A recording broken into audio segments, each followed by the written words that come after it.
Hey, yeah.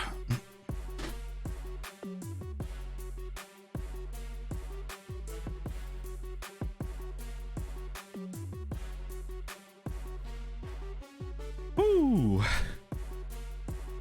Today's the day, folks. Let's go. We online. We don't. Hey. Oh, we'll let it go. We'll let it go tonight. Hey. Hey. Oh. Boom. Good morning, good afternoon, good evening, no matter where you're coming from. Hope you are doing well. Welcome, folks. Welcome. Hope you're doing well. Today's a good day. You know what? Today is a good day. I'm super excited. You know what? Like, that song comes on, I don't know, something takes over. There's a Leon before stream, and then there's a Leon on stream, and it's that song. I don't know, it gets me going. What's going on, everybody? So many of you in here early too. What's up? Hey, come on in, everybody. Alrighty, it's provocative, exactly. Well, everybody say, what's the news? We always have a pattern, folks. We got to build up to the news. We online, we got to build up to it. So as always, tonight is a special night. We got the biggest news ever, folks. It's coming. We got the biggest news ever. We're getting into objects, which are, for me, objects are where it starts to get fun. Once we learn a little bit of objects tonight, next week is fire. We actually get to build with like APIs and it becomes real. I don't know. Like, one of the biggest things I think for students early on is this idea that, like, yes, we're accumulating like all these Legos, right? We have variables, we have functions, we have loops, we have conditionals, we have arrays. But like, how do we like put those Legos together to build stuff? And until you start building, it's really hard to see the results of your effort. And so once we add this last Lego block, your mind's gonna be blown. Like, the things you'll be able to start building are out of this world. So super pumped for the best news ever. Super pumped for us to add that last Lego brick, which is objects. And we got lots of review tonight as well. So we're gonna be reviewing some of our array stuff, practicing with some of those methods that we haven't really had a chance to play with yet. Then we're jumping into objects to better understand what the heck those methods are. And we got the best news ever. Cool. You know, we always like to start off with some questions. So if you got questions, I possibly got answers. Tonight's question of the day, today's question of the day is, would you rather be an expert in bird watching or insect identification? So say bird or insect in chat for me, please. Bird or insect? First question, what's the news? Oh, I thought insects would blow it out. I'm into birds. I'll say it loud. I'm into birds. I spent a good portion of today watching some crows. I'm into birds as a thing. But I like my bugs too. Bird up. Wow, bird really. I'm well versed in bird law. I'm not a lawyer, but I know a little bit, enough so that you're gonna need a warrant to legally search my birds, I guess, if it's bird law, right? Birds. All right, I think birds blew this one out. There's a few insect folks holding out, but I think birds blew this one out the water. All right, thank you. I tell you, I love seeing these answers. These are like, this is how I get to know y'all. Insects, it's important to know your enemy. Alrighty, other questions this evening. Oh, Rossi said, are you announcing the group project winners? We'll get to that. I got you.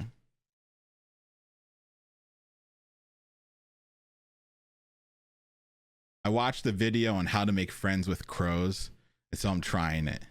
I'm trying to make friends with my local crew, my local crows.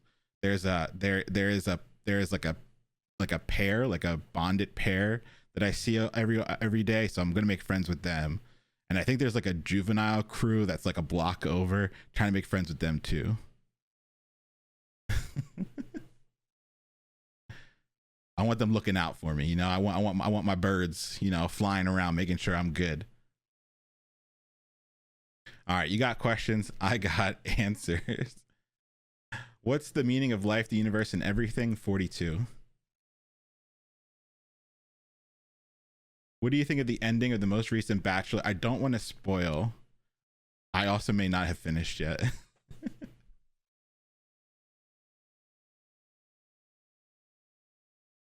And get some of my water in. What should we do if we haven't found a freelance client yet? And I don't know if we will before the due date. Don't fear.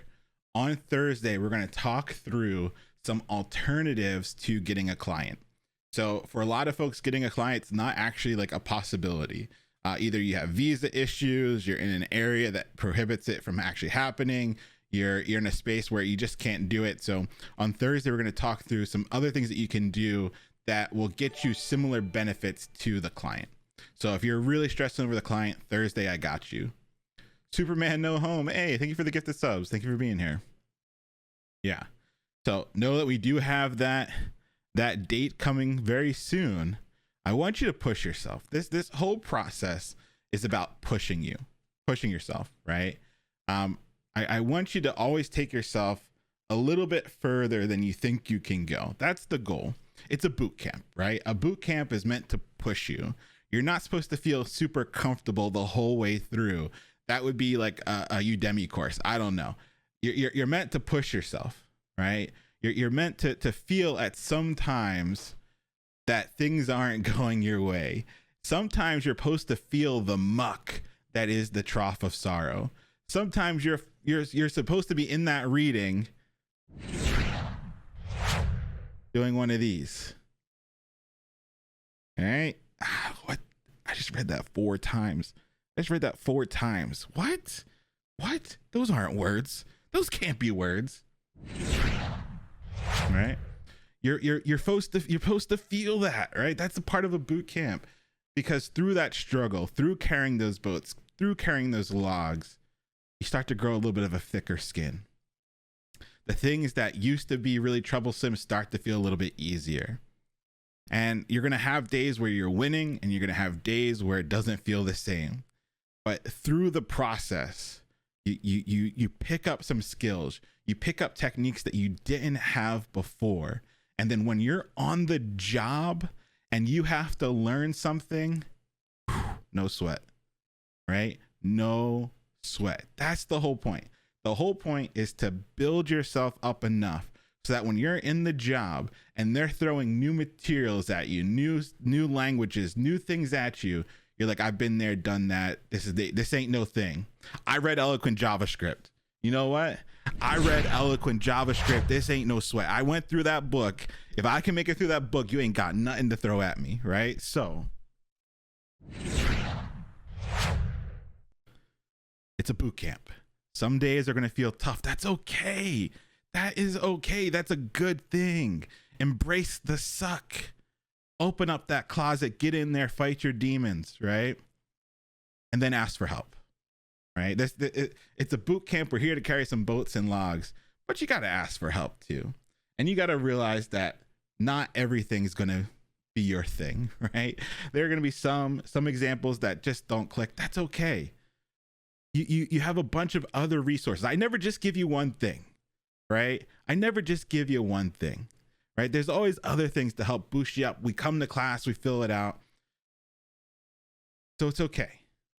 And one thing we have to remember as we're going through this process, yes, it's a boot camp. Yes, we're here to push ourselves. Yes, we're here to get in the muck and ask a metric crap ton of questions. But we always have to keep in mind health first. Okay? This is something that I asked the last cohort to really embody. I asked them for it to be a thing that they brought up constantly with each other. And I don't ever want this to be like a mocking thing. I really want this to be something that 100 devs embodies, right? The idea that health comes first. We're 21 classes in.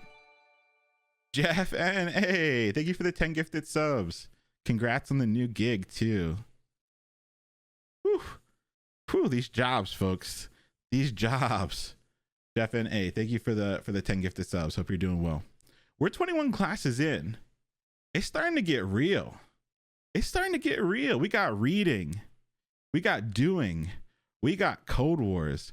We got networking. We got class to show up to. We got office hours to come to. It's really starting to build. And oh yeah, 21. And what we have to realize is that our health has to come first, right?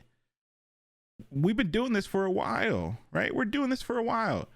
We got to start taking care of ourselves better. We have to make sure that we're doing our stretches. You're taking care of your hands. You're taking care of your eyes. You're taking care of your shoulders, right? You're realizing that we're still got a long way to go, and that fatigue is going to start setting in, and that fatigue is what's going to stop you from getting to the end. It may not be your will, it may not be the actual learning, but the fatigue, the tiredness, that starts to set in. And the only way to get through that is to put your health first. It's okay to take a day and not come to class. It's okay. The VODs are always here. They always make it up to YouTube, right?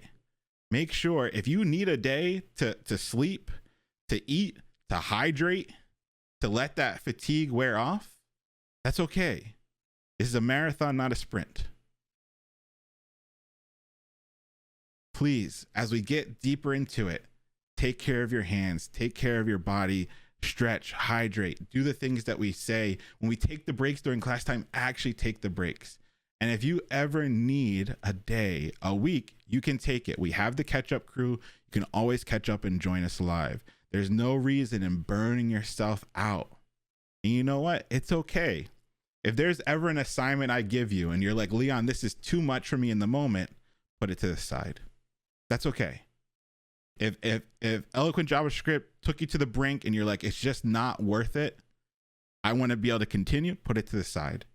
It's not gospel, right? You can take the things that you need in the moment and pick up the rest as you need to go forward, right? So always put your health first. Cool. And bring this into the cohort, right? When people are stressing, when people are in a place we know that they could probably be prioritizing health, bring it up. Don't ever do it in a mocking way, but let's let this be something that we embody. Cool. Coding challenges. Ooh. Some folks have been diving deep. Some folks have been spinning out. These coding challenges are taking the best of us. So, coding challenges. I'm addicted. Yeah. Some people go in on them. They're fun. I know if you haven't seen the fun in them yet, give yourself a little time. They can be really fun. They can be something that winds up being like, it's like nerdy crossword puzzles, right? Even nerdier crossword puzzles. They can be fun. You got to get into them and you got to make them part of your daily practice. And the very first couple times you do your coding challenges, they can really suck if you've never done them before. So we brought this up during office hours, but please make sure you are doing level 8. Make sure you are doing the 8 Qs. Make sure you are doing the fundamentals track. Rockefeller, A. Make sure you're doing the fundamentals track. If you're not doing 8 Qs and you're not doing fundamentals, you're off doing some wild stuff, right? Right? You're off doing some wild stuff. You need to be on 8 Qs. You need to be on fundamentals, and you're gonna be there for a while. Okay? If you're trying to do anything else, it's too much. Now, the first time you do Code Wars, you're almost never going to understand how it works or what to do. You're gonna look at the question. You're gonna go, what?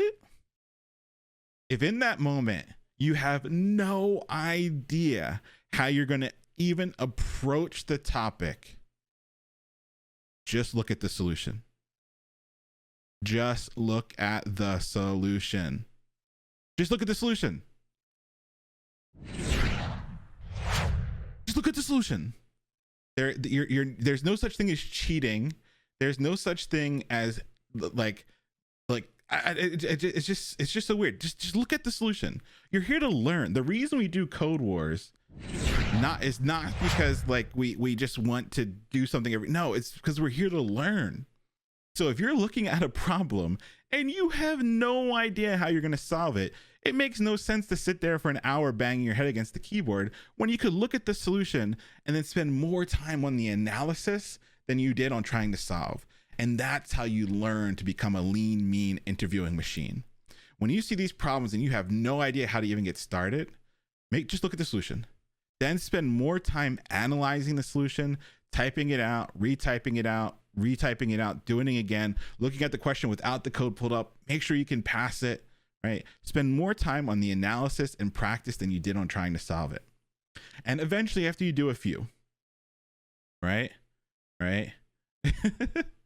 No, after you do a few, right? After you do a few, it gets easier. You start to understand how things play out. You start to see the same patterns. And so the code wars is really about patterns. And so until you have those patterns, look at the solution, please.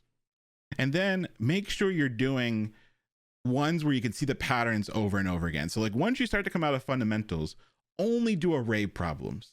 Then only do object problems. Only do the things that you want to practice in that moment. So you see those patterns over and over again. Okay. But don't beat yourself up if the code wars don't click the first couple that you do.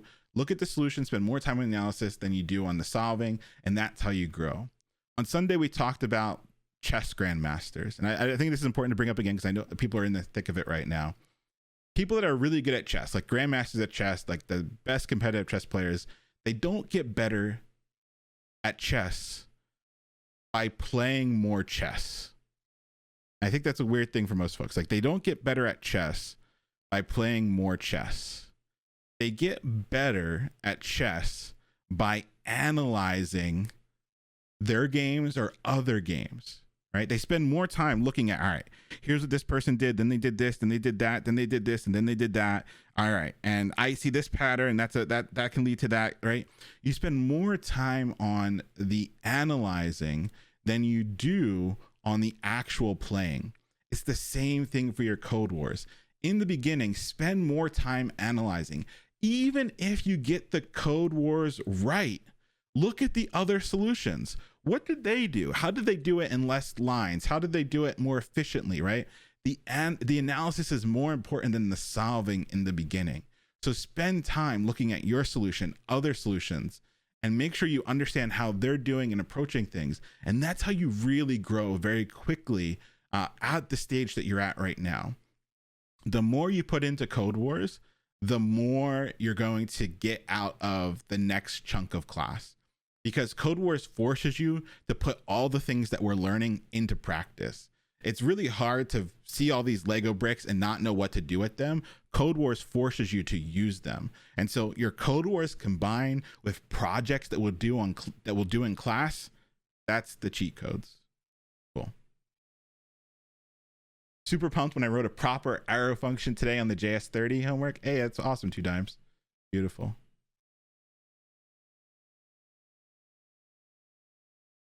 $230, not for a while. Alrighty. We're getting ready to have a live portfolio and resume review session. If you would like to have one of your resumes or portfolios reviewed live, fill out this form. I'm going to pick a big handful of folks, kind of give you a slight little roast, but through that roasting, we can see all the things that we think portfolios and resumes should have. And we'll do it in a constructive way. And hopefully you walk away with a really good idea of how to structure your portfolio and resume for the next stage of program. Cool. Now, folks, we're turning things up. We got through the big 4. We got through our variables, our functions, our conditionals, our loops. We added arrays. We're going to get some practice with arrays today, but then we're adding objects. Once we add objects, we're dangerous, folks. We're real dangerous. We're real dangerous, right? We're real dangerous once we have objects. We're going to start using APIs. We're going to start being able to get data from other places and manipulating that data, showing it to our users, building larger projects that are actually really freaking cool, right? And then we move into the back end. So we got some some objects to do, to start building some real meaty projects, some projects that are going to be in your portfolio, hopefully for the rest of your life. We're turning it up a little bit. Turn it up. You know how we do. We always get a review in. We always make sure that we keep progressing at a good pace, but our projects are going to get better. The things that we're able to do are going to get better. And so even though we're in the trough of sorrow, right? Even though we're in the muck, it gets, eventually, if you're rolling around in the mud enough, you start to have some fun with it, right? If you're rolling around in the muck, you start to have some fun with it. You start to build some mud castles, right? Right? That's what we're going to be. We're going to be in the muck. We're going to be in that trough of sorrow. But we're going to have some fun with it. We're going to build some really cool stuff while we're in the middle of that muck. And I guarantee next week and the week after, it just gets a lot more fun. Like the practicality of what you can do and build and work with real data, build real projects. That's when it becomes a lot of fun. So you put in the work. Let's see that work come to fruition and start building some really cool stuff in the next couple of classes. What about React? We do backend first and then add React at the end. So that way we can build full stack web applications and then see what React adds into that mix for us.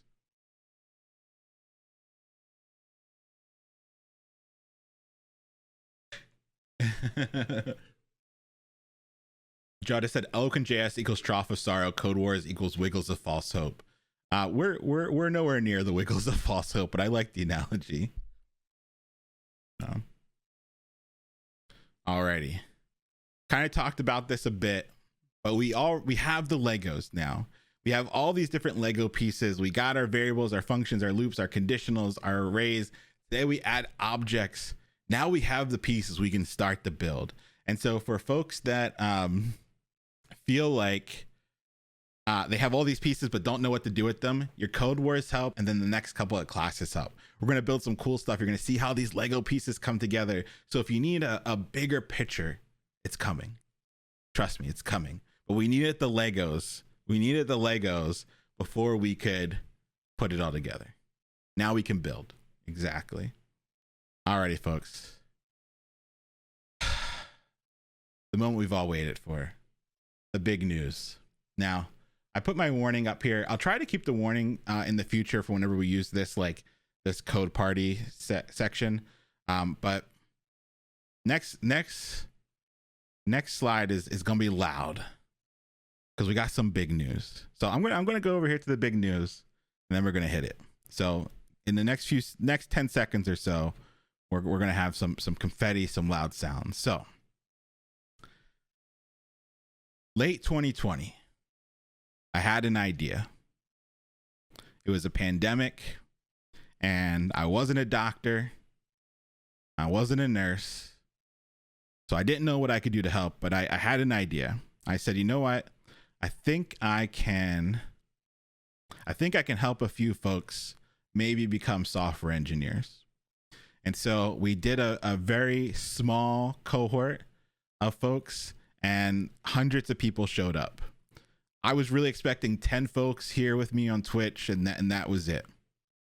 And then that first 5-week course, we were like, holy crap, we might be able to do this, and we might be able to teach a class live, online. We online, folks. Maybe we could teach a class, maybe we could teach it online, and maybe we could build a community of folks that could go the distance, that could learn how to code, that could build some phenomenal projects, that could get some phenomenal clients, and could maybe get some jobs. And so we did that first run. And then in the second run, we set, well, at least I set the biggest goal of my life. One of the biggest goals of my life. One of the things that one of the biggest goals I've ever put out there publicly and said, I want to do this thing, right? I want to do this thing. Nobody else has done this thing. I want to do this thing, right? Nobody has ever done a completely free coding bootcamp online, put everything out there for free and in the public.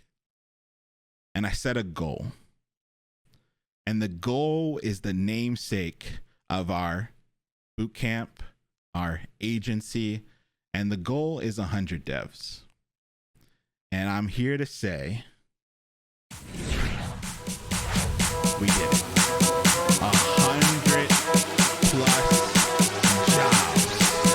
100 jobs. 100 new software engineers that are employed, getting paid, learning how to code.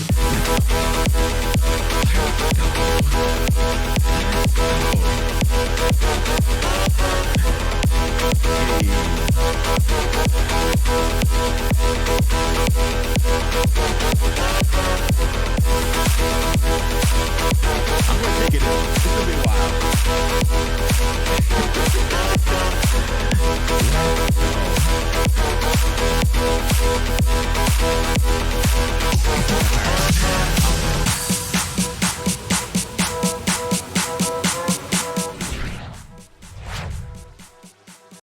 I'll save our ears, but we did it. We hit over 100 jobs. Over 100 jobs. We're not at 100. We're over 100.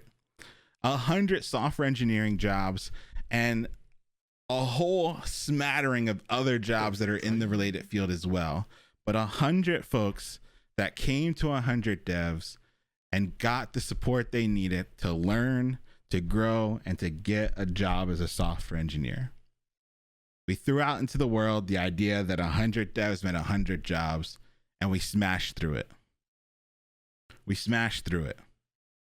We got our 100. We got more than 100. And we got folks going to some amazing, amazing companies, amazing jobs. We got folks going to the companies around the block. Those are my favorite, where they can walk to work. We got some folks going to really great startups. We got some folks going to Fang. We got some folks that never even thought about code, but saw a freaking post on Reddit. And now they're making 6 figures.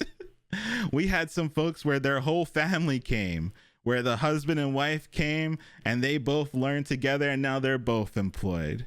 We got folks that are in dozens of countries that have gotten jobs. Our first job was somebody from Brazil. Our second was somebody from the UK, and it kept going around the world. 100 jobs plus. So we hit 100, but we're just getting started. We're just getting started. So the best news ever is that we hit our 100. But I think we got some big things coming our way.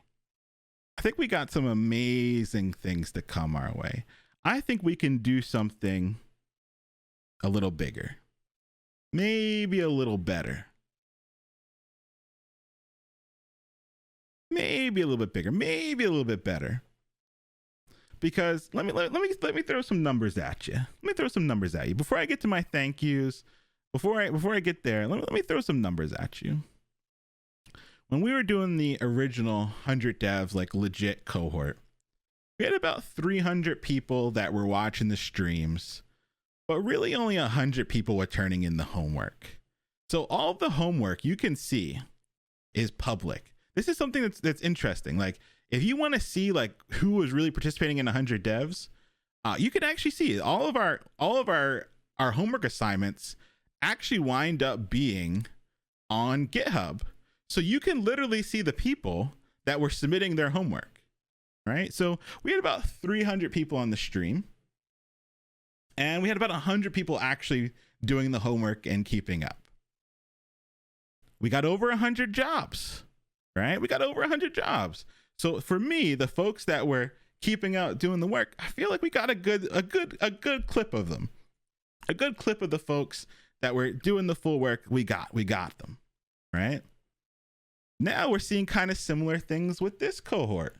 We got about 3,000 people that come up to class. About 1,000 plus are doing every single bit of homework, right? So for me, I feel like if we can keep the same numbers, I think we might need to get a new goal. I think some things might need to change. But before we think about the things that might need to change, I gotta say some thank yous. because it didn't happen. We didn't hit this 100. We didn't hit this 100 by accident. This doesn't happen by accident. This happens through a lot of hard freaking work. And it's not myself. It's not our fearless moderator crew. It's not all these folks that help make 100 devs run. At the beginning, it's y'all.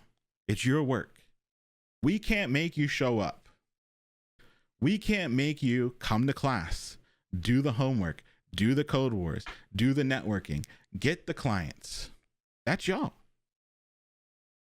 And so for the 100 folks that got jobs plus last cohort, they showed up time and time again. They put in the work. They put in the hours. They did the networking. They did the portfolio building. They built their 100 hours projects. They got their clients. And at the end, all that hard work came together where 100 plus people got some amazing, amazing jobs.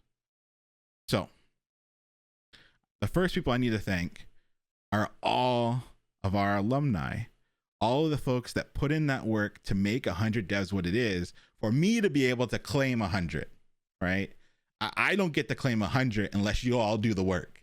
So the first people I got to thank are y'all for showing up, putting in the work and doing it, because I can't claim that number unless you do the work.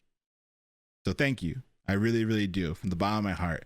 Thank every single one of you that show up, that give me a little bit of trust, a little bit of time. I'm going to get you there. If you're here, if you're part of this cohort, I'm going to get you there. Give me a little bit of trust. Give me a little bit of time. I've now literally gotten hundreds of people jobs through this program. Hundreds of people's jobs through this program.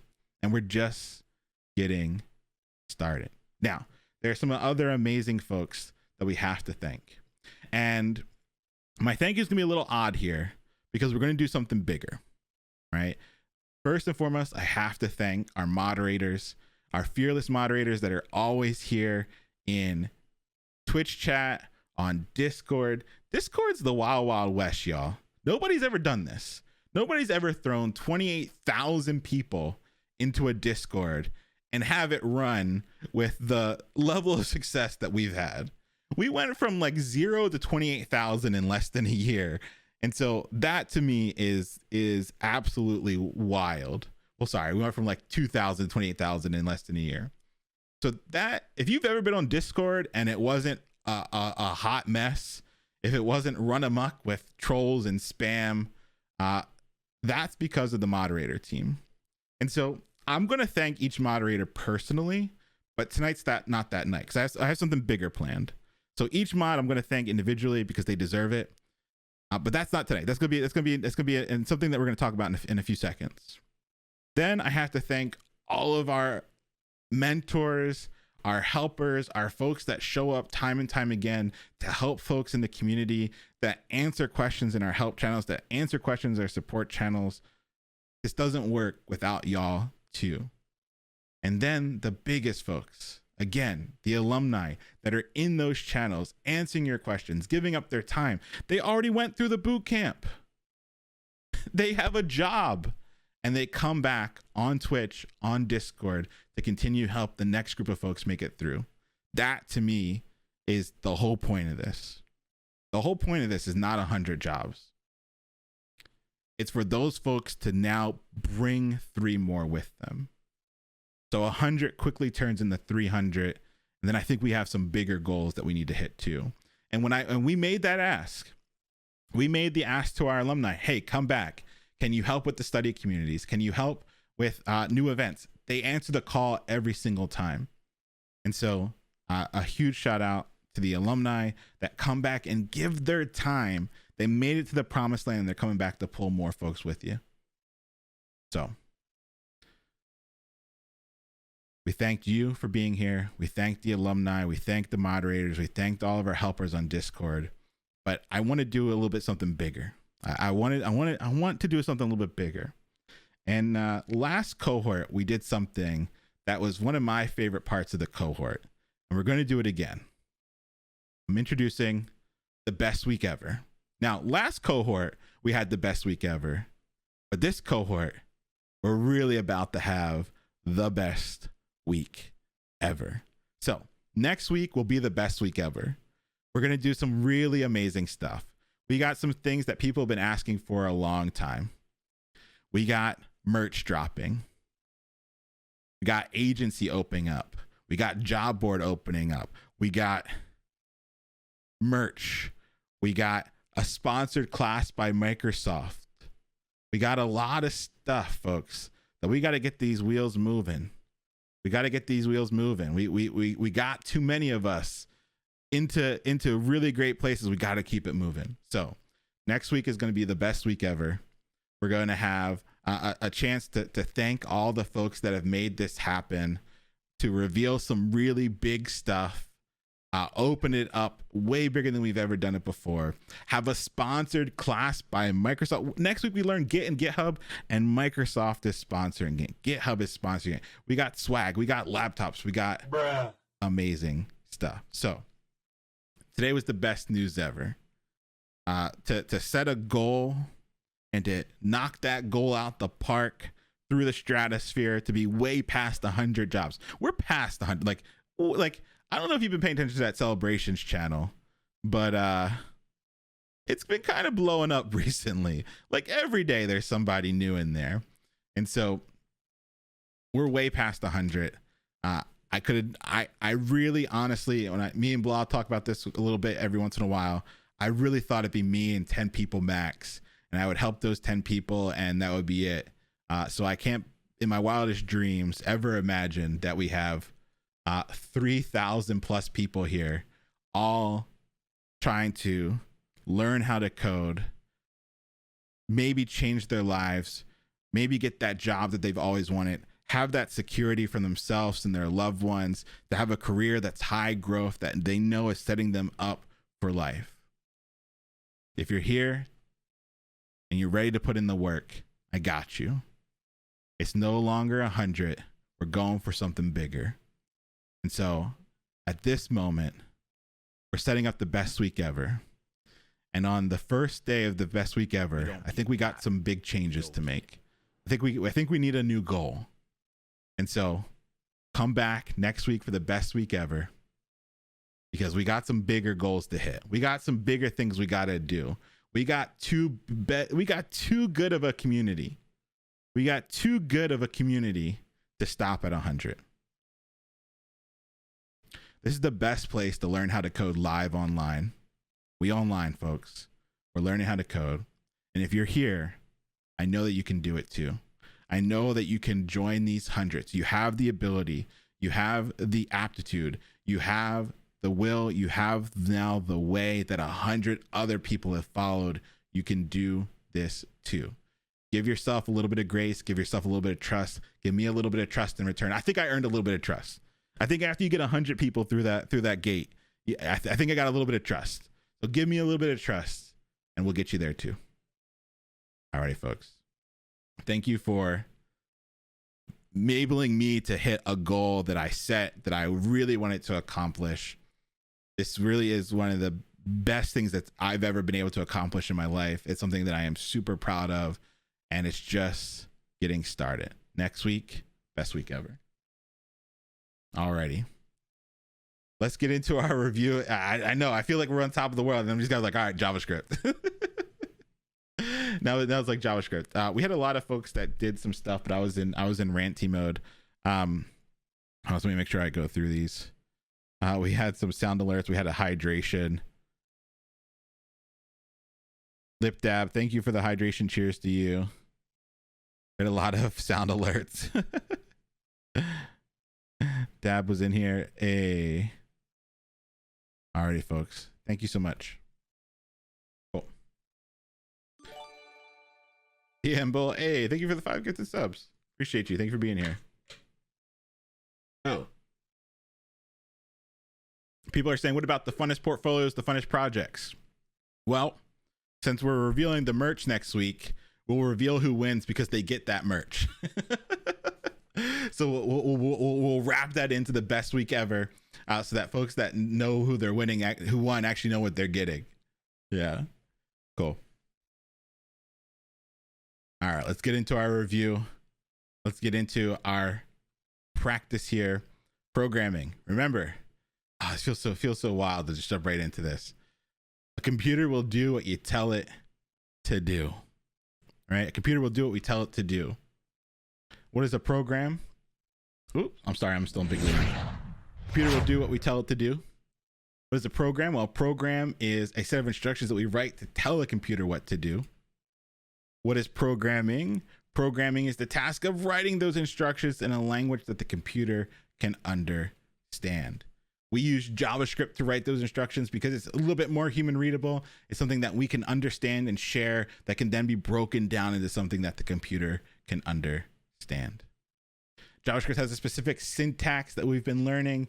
All these little extra bits and bobs that make up the spelling and grammar rules of the language. Parentheses there, curly braces there. But JavaScript has a specific syntax that we have to learn and pick up. We learned about the big four, right? I'm too hyped to focus. I feel the same way too. I'm like, we learned about the big four. We learned about variables. Variables are a way of storing a value to be used later on. We literally store it into the memory of the computer so we can use those values later on. We can declare a variable and assign it at the same time. That's what we're seeing here. A declaration and an assignment. We also learned about conditionals, where conditionals are where we check to see if something is true. And if it is true, we do what's in those curly braces and then we stop. That's it. But if it's not true, we move on to our else if to check if that's true. If it is, we do what's inside those curly braces and then we stop. But if the if is not true and any of our else ifs, because we can have multiple, are not true, our else can auto-magically run. And if that else automatically runs, it doesn't check anything. It just does what's inside the curly braces. We talked about danger of assignment versus comparison. This idea that when we're inside of our conditionals, if we just do one equal sign, that's assigning a variable. It's not comparing anything, and we'll run into some issues. All right. We learned about multiple conditions where we can have this double ampersand where both of these conditions must be true. And today is the day where I feel it the most, folks. Today's the day where I feel it the most, where my name is Leon. And in this moment, my status truly is balling. That's all I'm going to say it. Hey, you get a wink. There you go. Can't say shit to me today. That's all I got to say. We also have or, right? We also have or, where as long as it is Saturday or Sunday, just one of these conditions is true, then we can say it's the weekend. We learned about functions. Chat, what are functions? What do they enable us to do? What do they enable us to do?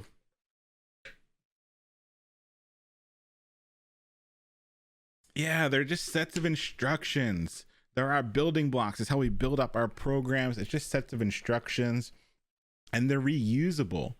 The cool thing is that we're starting to see these functions kind of seep in everywhere. At first, we just had regular function declarations, right? Where we had a function and then a regular call.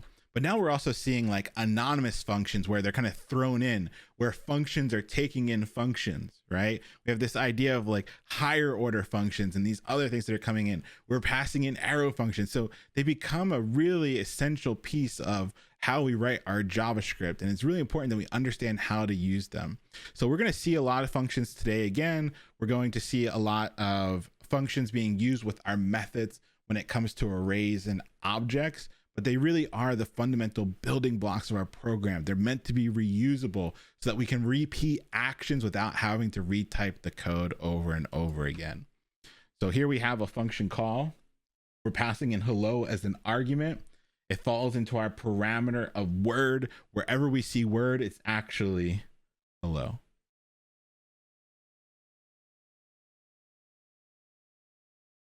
You can think of functions with parameters as Mad Libs. Exactly, Dab. That's a really good analogy. You're just filling in the blanks. Beautiful. Loops. What are loops? Dab, when are you streaming again? Come on. We need you back. We need you now more than ever. I'll wait.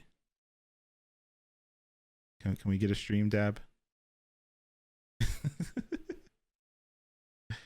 You just got your new computer so soon? Hell yeah, let's go. Dad's part of our stream team. These 100, I didn't thank the stream team. The stream team willed folks across that finish line.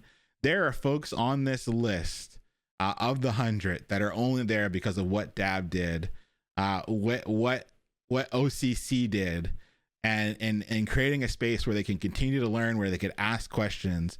So there are folks on this list that pulled individuals through, whether through code or support. They're on that list because of them. So big shout out to our stream team. Dab, we need you back. OCC, we need you back too. I see you in chat. Let's go. But like I said, I wanted to put out the general thank you, but next week, best week ever. I'm putting it I'm calling you out. Your name's gonna be in the slides. If you don't want me to put your business out there, let me know. Because we got too many big folks to thank. Dab A, thank you for the gift of subs. Thank you for being here. Thank you for all you do. All right. Loops. What are loops? We already saw some folks in chat. We have the ability to repeat an action multiple times, right? We have the ability to repeat an action multiple times. We saw a couple loops so far. We saw for, while, and we got to arrays. We saw a couple other big loops as well. We saw things like for each, map. We're going to see some other ones today too that enable us to loop through content and do some stuff with it. We have our traditional for loop where we set up our increment. We say how far until the loop stops. We go up by 1 each iteration. And so in this case, we'd be just printing our numbers to the console until we hit our end condition. Beautiful. We also have a while loop, which is another similar loop where we start off our count. And then inside of our count, we go up by 1 each time. So a little bit different where we don't have in our for loop all the stuff set up right away. We have the increment that we're keeping track of. We're incrementing it inside of the loop, and we still have our condition that's being checked each time. Cool. I don't get the difference between I equals 0 and I equals 1. When do we use one versus the other? All that is when you want to start, right?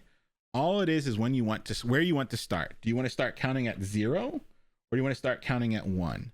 The reason why you will see a lot of folks start off with 0, especially if you're working with arrays, right? If you're gonna loop through values in an array, it's always probably a really good idea to start with 0 because the index of that array starts at 0, right? So if you started at 1, you would always skip the first value in the array. Cool. So in that case, if you're looping through things in an array, you have to start at 0 or else you're going to be missing things. If you're just trying to use the increment as a counter, you don't need to count 0. You can just start at 1. So like if you're trying to say like 1, 2, 3, 4, you can start at 1. But if you're working with arrays, you're probably going to start at 0. And a lot of engineers kind of just start with 0 out of habit. Even if they were just going to count, they would still start with 0. Yeah. Alrighty. Today, we have all of our review code is Power Ranger themed. We're going to get some morphin time going on. For those that don't know, the best TV shows ever made are The Bachelor, followed up by the Power Rangers. We, of course, have today highlighted for us the Mighty Morphin Power Rangers. Then we'll move into the Alien Rangers. Then we'll hit some Zeo, maybe a little bit of Turbo, you know? If we're feeling really, really good, we'll maybe do a little bit of Space, a little bit of Lost Galaxy, a little bit of Lightspeed, you know?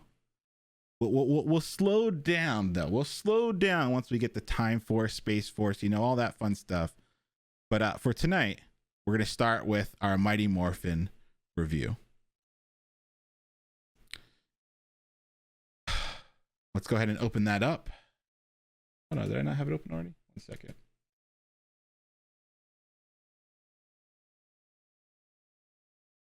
There we go. I'm going to open it up. We have the Mighty Morphin review. Let's go ahead and open up this Mighty Morphin review.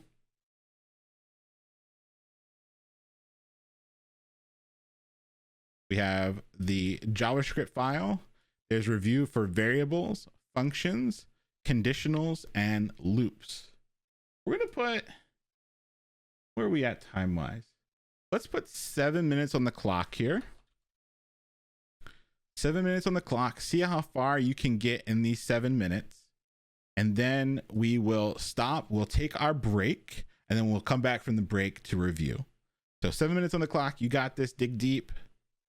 And then we'll review after our break. So 7 minutes. Dig in. You got this. Mighty Morphin review. Bloss said we're about to see some Flexosauruses. Yeah, they can't help themselves. Not the Jurassic, but they got to go hard.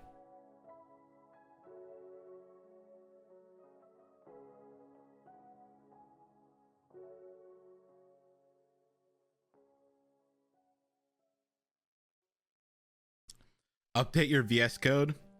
No, I haven't read the release yet. The release notes yet. I haven't read the release notes yet.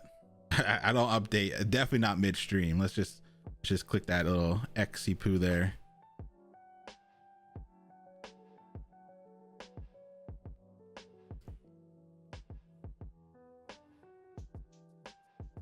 Live dangerously.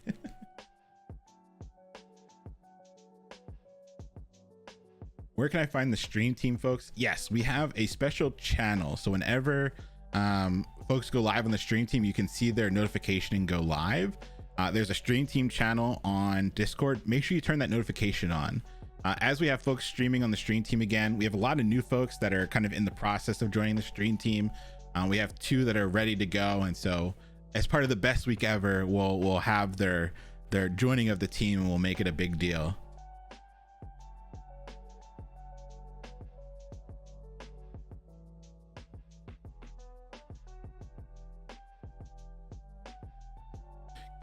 Can we have another Twitter space with folks that got jobs? Yeah.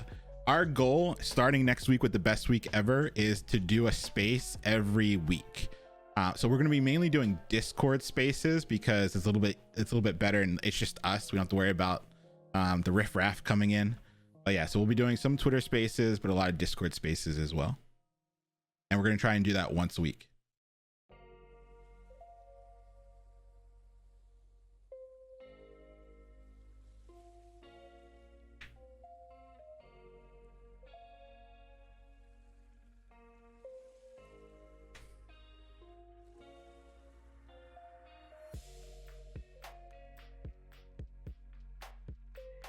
I don't understand what the stream team is. It's just a group of folks that stream learning to code or coding that are part of the 100 Devs family.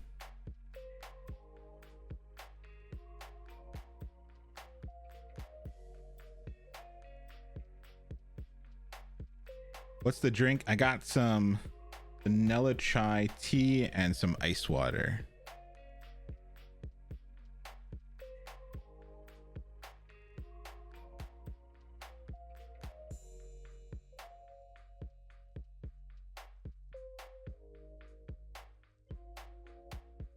Seltzer tonight. That's the move.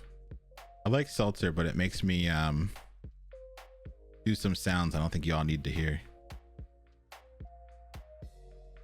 Yeah. I like that too. Blah said no code weenies, no gatekeepers, nobody trying to sell you anything. Exactly.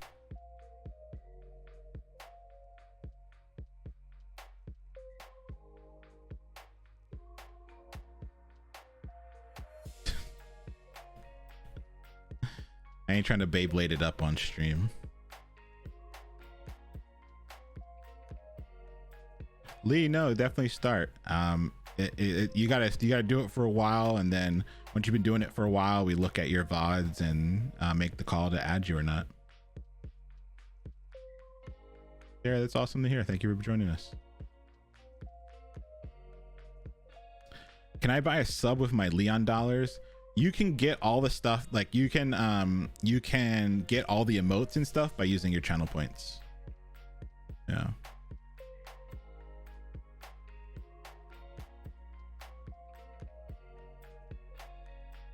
JM, the stream team is on Twitch.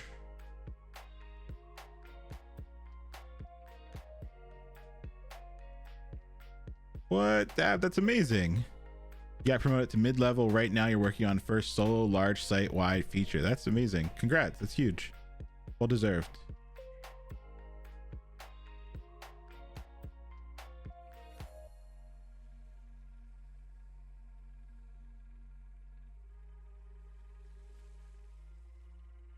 Do you get more channel points if you sub? Unfortunately, yeah. Unfortunately, when you sub, that like increases the rate. Yeah. I mean, it's a perk, but I don't want folks to ever feel like they have to sub. JW330A, thank you for the hydration. Cheers to you.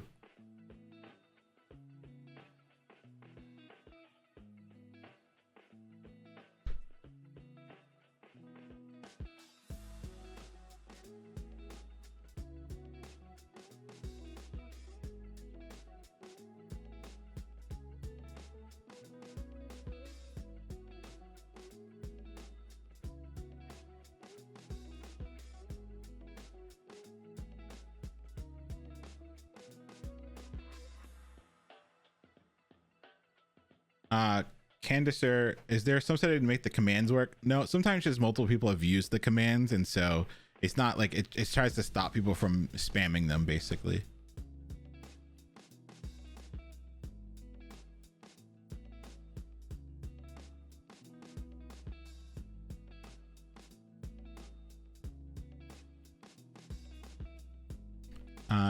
J John, this is Stream Beats by Harris Heller.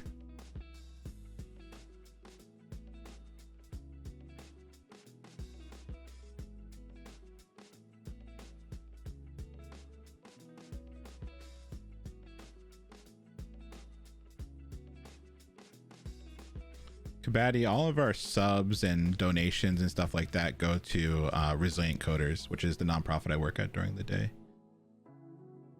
which we'll probably announce in Best Week Ever because we need to make our next like big payment.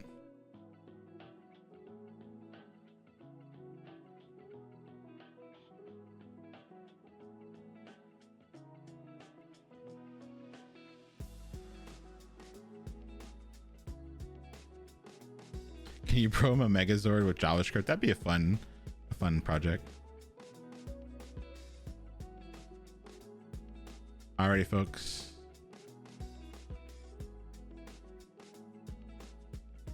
Come on back. Come on back. Alrighty. So let's take a look at the first one together, and then we'll take our break.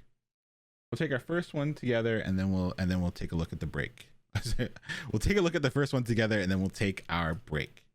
Well, declare a variable, reassign it to your favorite holiday, make sure it's in all caps, and print the value to the console. If you want all the cap, what do we have to do? We want it in all caps. What could we do to make it all cap?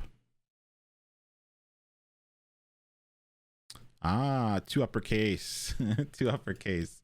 So let's go ahead and create favorite holiday. So let favorite holiday equal, and we're going to say Halloween. Beautiful. And then I want to reassign it to be in all caps. So I'm going to say fave holiday equals fave, and I could have done this all in one line. I'm just going to do it for readability. Two uppercase. Beautiful. Two uppercase, and then print the value to the console. So console.log, and we'll print favorite holiday. Let's save this. Let's make sure that it is working. Open in default browser. Oh, look at that. That's good. Well, this is tradition. I have to do all the poses, and then we'll see if it worked. All right, let's go ahead and do it. All right, I'll put the microphone over here. All right, we'll do black first. Yellow. We're gonna go ahead and do green next. Red. We're gonna do pink. Before there was Charlene, there was the Pink Ranger, and then blue. There we go. Nice. Now we can see if it worked.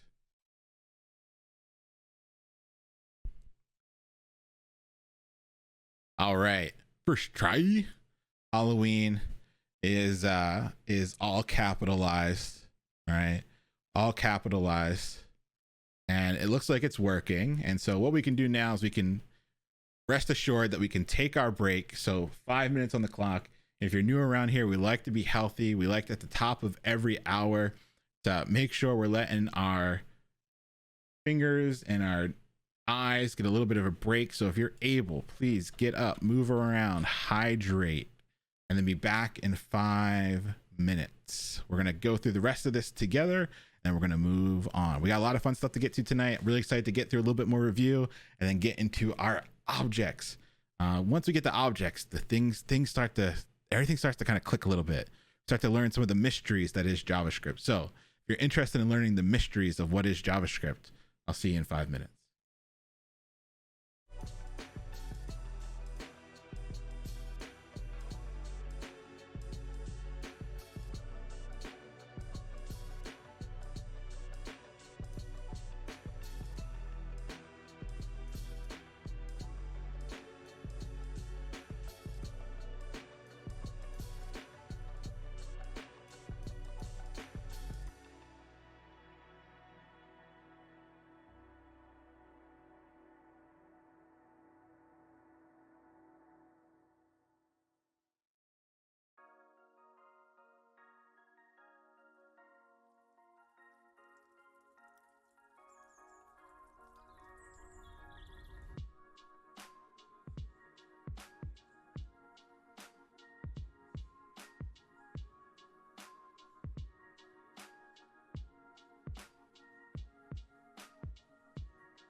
Shit, I think I forgot to run ads. Whoopsie. think they ran. We always open up the links to submit the clips after class, so it'll be open after class. Super behind on the reading. That's okay, Neuro. It's a lot. The reading this week was particularly a lot, so you'll notice that we've given a little bit more time for some of the reading. Lena Lux, hey, thank you for the raid. Hope you're doing well. Thank you for being here. Thanks for bringing the crew along. What were you working on? What are you up to this evening? How did the bug fixing today? Nice. How did the vote go? I know you were up for the award. How did that shake out? Has that happened yet? Welcome, Raiders. Hope you're doing well. For those that are new, we're doing a 30-week software engineering boot camp. Net reviewing some arrays and going into objects in JavaScript.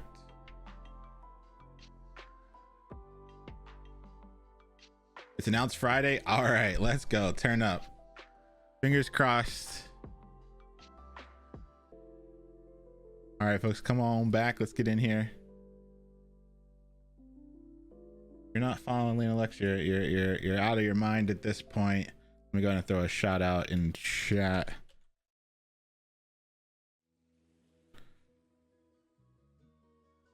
Boom. All right. Just gonna copy this myself. Definitely give them a follow if you haven't followed yet.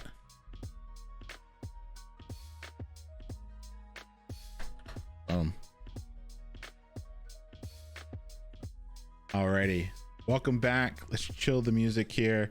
We got some review to get through. So before the raid, we had started working through this review, and so we had 7 minutes to do review, then we took our break. So now we're gonna finish going through the problems together.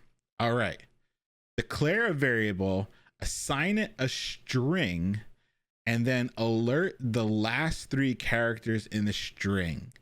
So this is one of those ones where you probably had to do some research. I had to do some research on this one. So let's go ahead and take a look at it. Let's go ahead and do the first thing. Let's declare our variable. So let's go ahead and do let fav power rangers equal, and then I am going to go with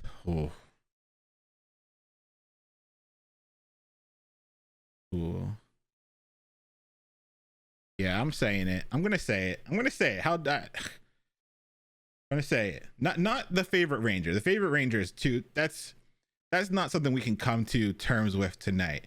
Like, do you go black ranger? Do you go green ranger? Does the white ranger separate from the green ranger? And what version of Power Ranger are you talking about when you mention the green ranger? Because it changes. We can't get there tonight. So I'm gonna say my favorite Power Rangers series. There you go. Beautiful. Favorite Power Ranger series, because we can't get into that tonight. Ninja Storm's up there. I see some folks throwing that out there. I'm gonna go with Alien Ranger. That's where the game got changed. The costuming, the movies. That's when it hit its stride, folks. All right. So I want to alert the last 3 characters of this string. So alert. What could I do? Who came up with a way to grab just the last 3 characters? Ooh, I see some folks with the slicing. I like that. Let's try that. Slice. So we're gonna do fav Power Ranger series. We're gonna do slice, and we're gonna do -3 because we want the last 3 characters. So this is one of those methods, right? It was in some of the reading a little bit, but if you didn't see it in there, you had to research, you had to figure out, all right, what could I use to get the last 3 characters? It's something you had to Google, you had to dig deep, find a method. So let's see if this slice 3, -3 works. And then we'll talk about why it works if it does. Let's go back. Let's refresh. ERS. All right, ERS. Did that work? ERS. Let's see. ERS is the last 3 letters of Alien Rangers. Beautiful. That did work. So we have this slice. And slice is a method that could take in a bunch of numbers. And what we notice, if we pass in a negative number, it takes the last 3. So it's a beautiful way to just grab pieces of the string. Are there a bunch of other methods that you could use? Yes, there's substring, there's charat. We could treat the string as an array. There's all these other things that we could do. And one of the things, and one of the reasons why I asked you to do your code wars, right? No, Jones, the reason I asked you to do your code wars is because you learn all these little tricks and these gotchas and these methods, and you get to use them in a particular place. So that's a cool one. All right, first try. Functions. Create a function that takes in 5 numbers. Subtract all 5 numbers from 100. Alert the absolute value of the difference. Call the function. All right, so let's go ahead and create our function. We're going to call minus 5 and abs for absolute. And we know we're taking in 5 numbers. Our parameters can be whatever we call. We could call them rainbow, unicorn, monster, fire truck, ping pong. It doesn't matter. But we're just going to know that they're numbers. So we'll do N1, N2, N3, N4, and N5. Beautiful. And then we have to subtract them all from 100. So let's set up our variable here. Let difference equal 100 minus N1 minus N2 minus N3 minus N4 minus N5. There we go. So that's the difference. And then alert the absolute value of the difference. So let's go ahead and do our alert. And how the heck can we get the absolute value? Ooh, thank you, chat. We got the math.absolute. And that's one of those things, like if you didn't know how to do it, you would have to go to the Googles, right? Absolute value in JavaScript. I might even throw an MDN on there just to get there, because we see the MDN has a math.absolute. Beautiful. Always go straight to the MDN. All right, there's an absolute function that returns the absolute value. So even if I didn't know what absolute value was, right? Even if I didn't know what that was, I could see that, oh, it's built in with this math object that we'll get to. In the MDN, we trust exactly. Now I can go back. I can trust that math.absolute is the right thing, and I'll pass in difference. All right, let's call the function as it asks, and we'll try it out. Had to use that on my code wars today. That's dope. That's awesome. Cool.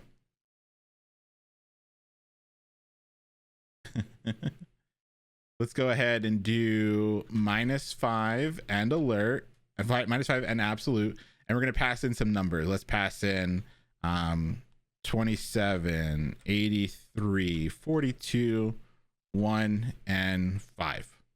Beautiful. Let's go ahead and run this and see what we get.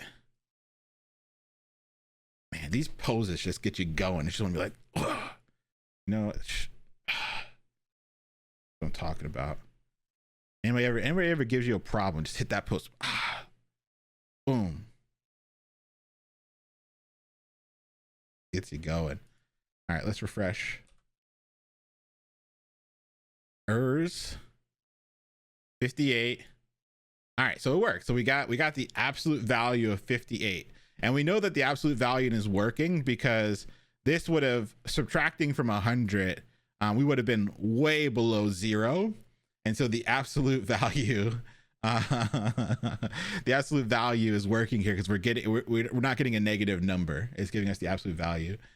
People are saying interview pose. Could you just imagine you're in your first technical interview and the whole time you're just like this? You're just holding the pose. You're beast in the interview, by the way, right? You're beast in the interview, right? But after like each question, you're just like, right? They give you a behavioral question, you're like, they give you a technical question, you're like, right? But you're crushing it, right? I think you still get the job.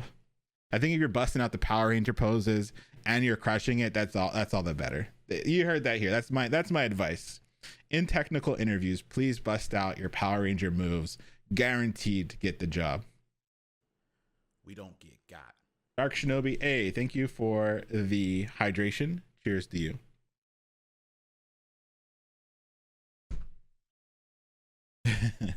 Instant 20K hiring points, exactly. All right, first try. Go on to the next one here.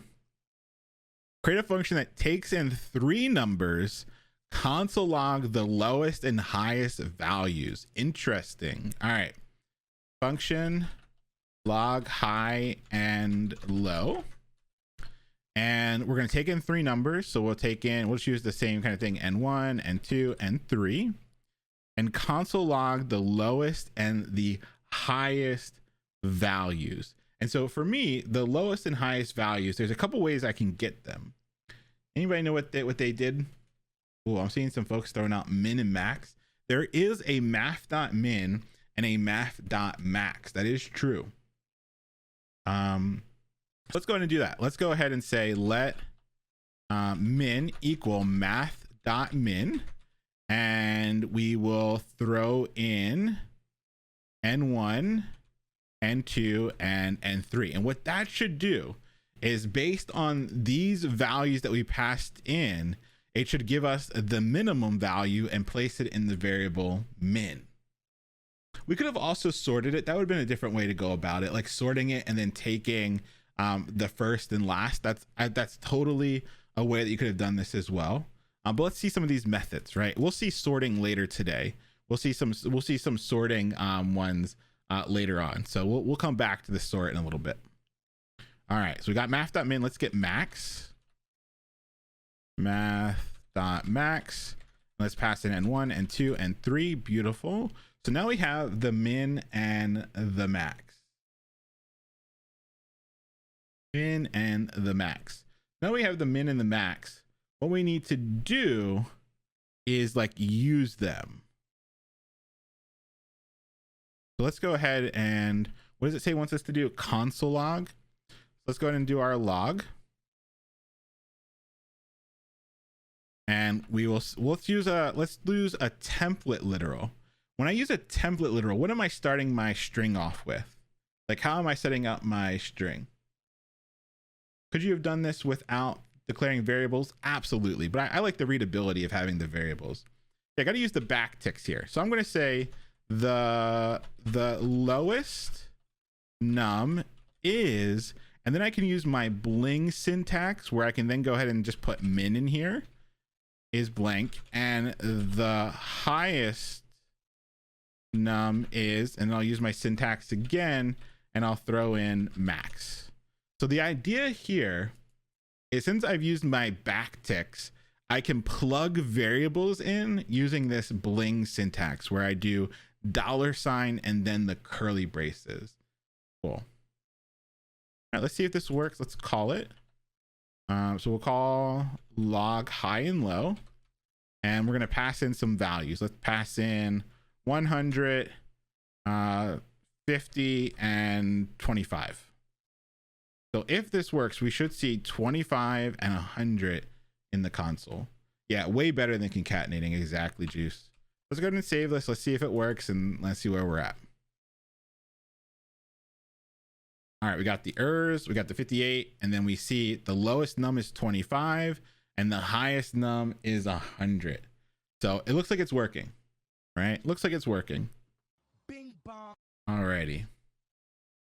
And we can take a peek at this, right? First try. We can take a peek at this, where what we did is we passed in all 3 numbers, right, as our parameters, and we passed our parameters into this min, and that just grabs the lowest number out of the 3 that we had passed in. Same thing for max. It's going to grab the highest number out of the 3 that we pass in. And then I'm just going to use my template literal here, my template string here, and I can pass my variables in without having to do any of that nasty concatenation. My bling syntax didn't work. Make sure you use the ticks and not quotes. If you don't use the back ticks, it won't work. The back ticks are on your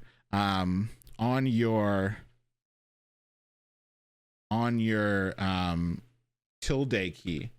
So here's a normal keyboard, and then like right above the tab is the tilde key. That's what you're gonna hit. Boom, boom, boom, boom, boom, boom. I can't show you on my actual keyboard. My actual keyboard is in a very different spot right there, but on a normal keyboard, that's where it is, above the tab. Yeah, and then like different countries, it's gonna be a different spot. Cool. I just showed you how dusty my keyboards are. It's kind of embarrassing, but it doesn't matter because first try. All right, next one. All right. Create a function. Create a function that returns heads or tails randomly as fairly as possible and call the function. As soon as you know we're going to be doing something randomly, what are we probably going to be using? Ryan, it is, yeah. Yeah, math.random. So we're seeing this math object comes with a lot of goodies, and we're going to use this random one as well. So let's go ahead and create a function. Since we're getting heads or tails, we're going to call this heads or tails. And let's just go ahead and set up the result of like the flip. So we can do like let result equal, and then we'll do math.random. So what math.random is going to do is it's going to return a value between 0 and 1. Right? Math.random is going to return a value between 0 and 1. So if we want it to make it a 50-50 result, if we want it to be a 50-50 result, a heads or a tails, we could set up a conditional, right? We could do a conditional that checks for one half or the other half. So what I'm thinking is I'm going to set up a conditional. I'm going to do an if, and I'm going to say if result is less than what?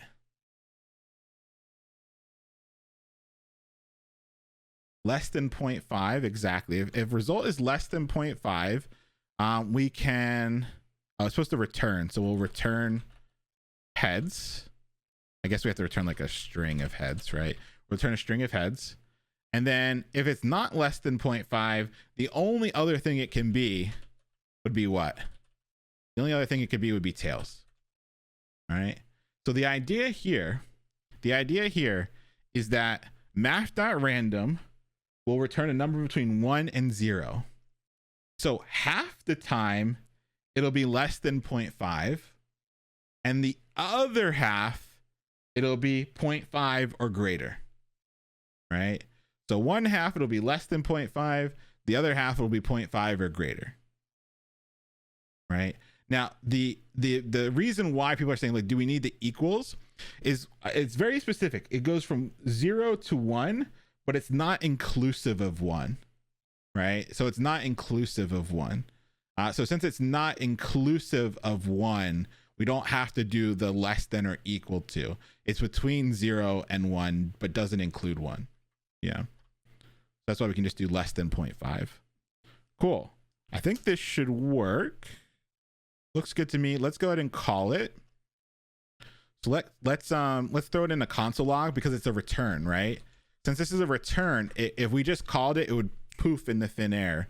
I see the stretch. I got you. Let's see if this works, and then I got you, Nimog. All right, let's go ahead and do this. Heads or tails. We're gonna call it, and we're gonna call it inside the console log. Let's go back. Let's refresh. We got some others that have to run first. Boom, boom. And we got tails. Nice. Let's refresh the page. Boom, we got heads. All right, so we know we're getting heads and tails. That worked beautifully. Couldn't have planned it better myself. All right. Cool. Let's go ahead and do this last one. First try. And we have a stretch. Nimog777, thank you for the stretch. I'm going to do a real stretch, and you know, if you really want to see me stretching, there's only one way you can get that type of content. So 1 second.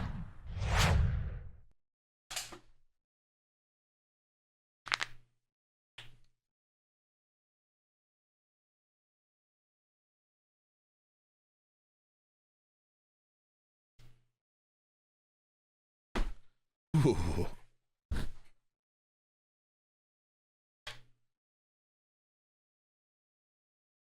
Oh yeah. That's the type of content you're missing, folks.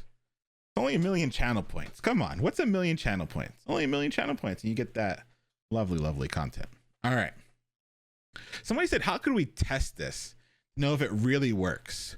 Well, eventually we're going to get into testing our JavaScript. We're going to write test cases. So if you've been doing your Code Wars, you'll notice that Code Wars enables you to write test cases, right?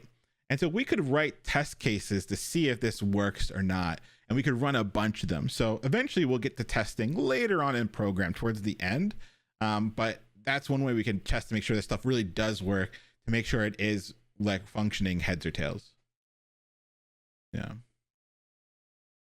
Alrighty, last one here. Create a function that takes in a number. Console log the result of heads or tails using the previous function x times, where x is the number passed into the function called the function. All right, hold on. Let me read this again. Create a function that takes in a number. I know I write these, but still sometimes I forget what I write. Create a function that takes in a number. Console log the result of heads or tails. So we're just gonna run the heads or tails function again. X times, where x is the number passed into the function. So all we're gonna do is we're just going to run the heads or tails multiple times, and just console log the result. So I'm just gonna comment that out so we don't actually have that running up here. And let's go ahead and set this up. Function. We're gonna call this I think last time I called it what did I call it last? Yeah, Flipadelphia.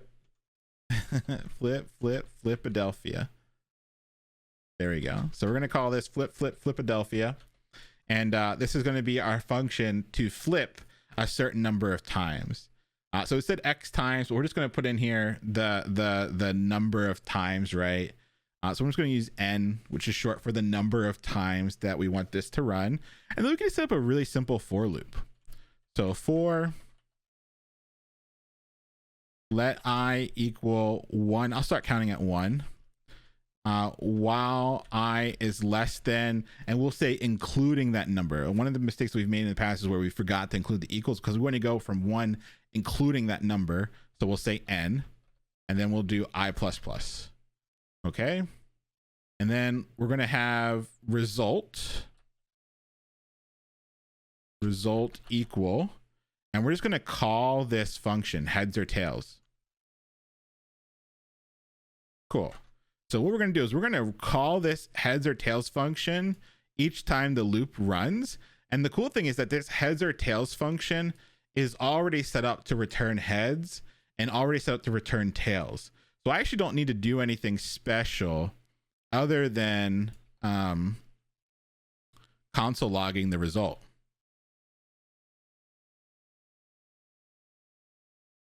All right, so this should work. Let's test it out. It's actually kind of hard to see this all in one line. So I think I'm actually going to do this function in one line. I think we'll come back and do this in one line because I'm kind of having a hard time getting them both on the page. But let's see if this works. Let's go ahead and call it Flipadelphia, and we're going to do this 10 times. We should see 10 results. We should see 10 like mixing of heads and tails. All right, let's go back. Let's refresh. Errors 58.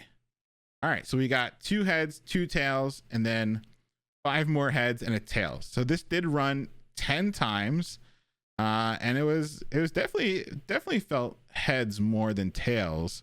And so what we can do, let's make sure this runs one time. Let's make sure this runs one time. Let's see, and let's refresh.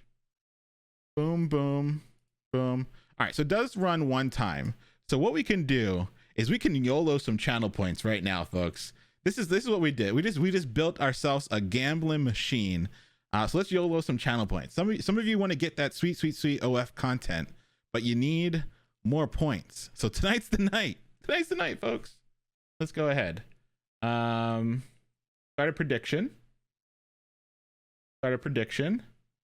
We're gonna say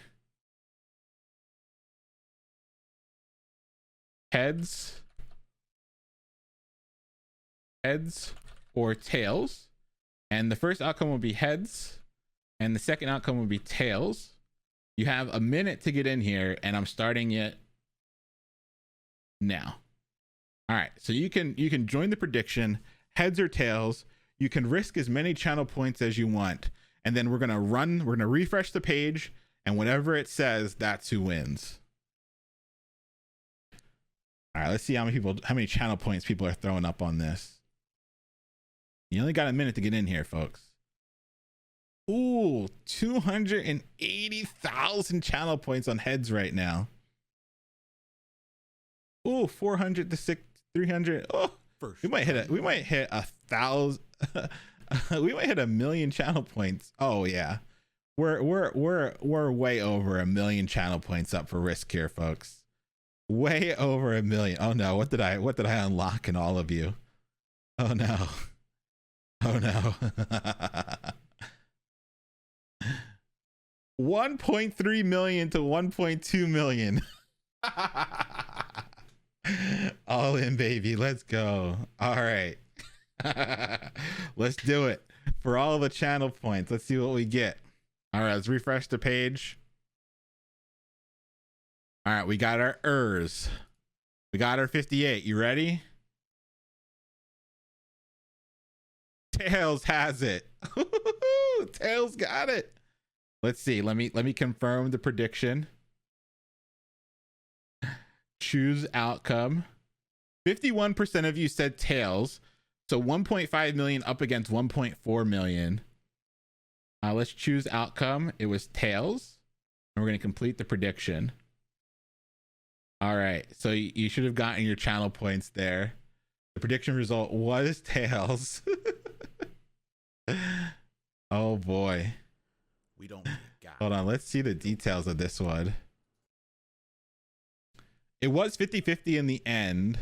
I think the most channel points risked was 49,000 channel points by Honda Civic. So Honda Civic risked 49K, and what the come up is dangerously close to being over 100K. Wow. Wow. Congrats, Honda. That was wild. Oh no, we got some big ones coming in. Hold on, let's see. People ready to splash out with their channel points now. MX with the hydration, cheers to you. Pokemon card. Andrew, I'll get those at the end. And then Diego splashed out with guide the raid. So Diego, send me a whisper with the person you want us to raid in the software and game dev category. Has to be in the game software and game dev category. Send me a whisper, and that's who we'll raid. Cool. Has to be in the software and game dev category. We don't raid anybody else. Double or nothing. I don't want to unlock that in some individuals. We'll run it back maybe later, maybe after our next break. I want to take a look at this though before we move on. Let's go ahead and take a look at this right here. How could I do this maybe like all on like one line? Like I like this function, but we learned some things in the past. We saw some arrow functions, and we know how to do ternaries exactly. So let's see if we can combine our arrow functions and ternary. I'm going to comment this out. I'm going to say const heads or tails, and I'm going to set it equal to, are we taking in anything?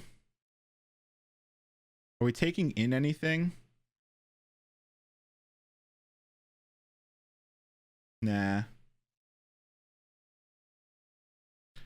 So we can go ahead and then do, let's go ahead and do, what's our math.random, right? Math.random less than 0.5, right? Less than 0.5. And we're going to say if it is less than 0.5, we return heads. And if it's greater than 0.5, we return tails.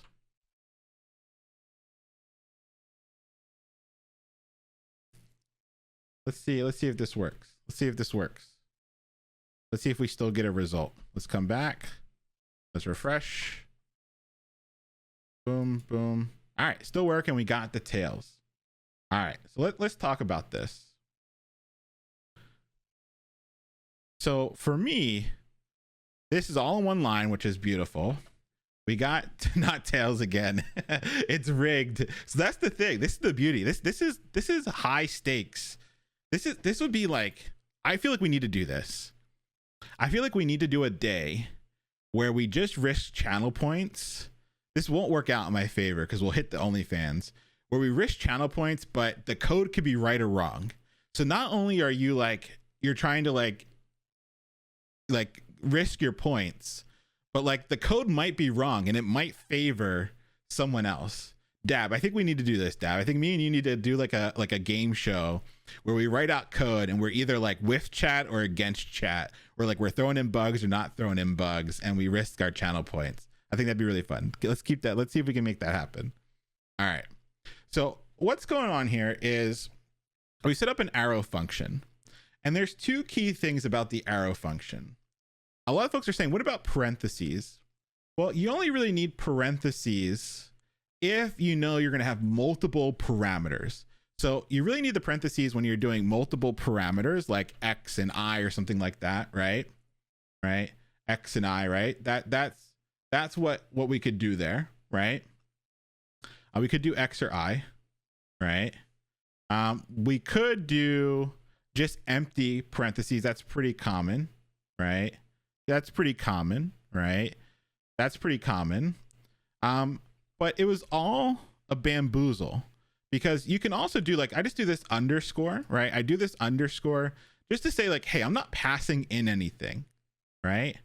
I'm just passing in anything, right? Like I'm not passing in anything. So I put the underscore. For me, when I don't pass in anything, I just do an underscore. And that's for me and for the other developers I work with to know like, hey, like I'm not passing anything in. It's just empty. So you can put any character there you wanted, but I just do the underscore to say like, hey, I'm not passing in anything. And this is a preference that you'll see come up again as we get further into JavaScript.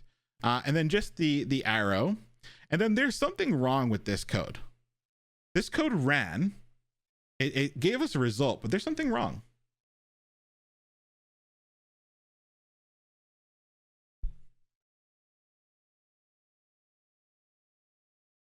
While y'all were working on the parentheses over here, the real parentheses we were missing were here. There we go. So now it'll actually do random, because random's a method and I forgot it, right? So second try. So here now, if we want this random method to run, we actually need the parentheses, right? It won't run without the parentheses. And so since this always fails, right? Since it always fails, we would always get tails. But now that we have the parentheses, this should work. And now we should get heads or tails. Cool. Good on y'all that noticed that. That was a good catch. Beautiful. All right. And it still works. Let's run it a few times just to make sure we're good. Ugh.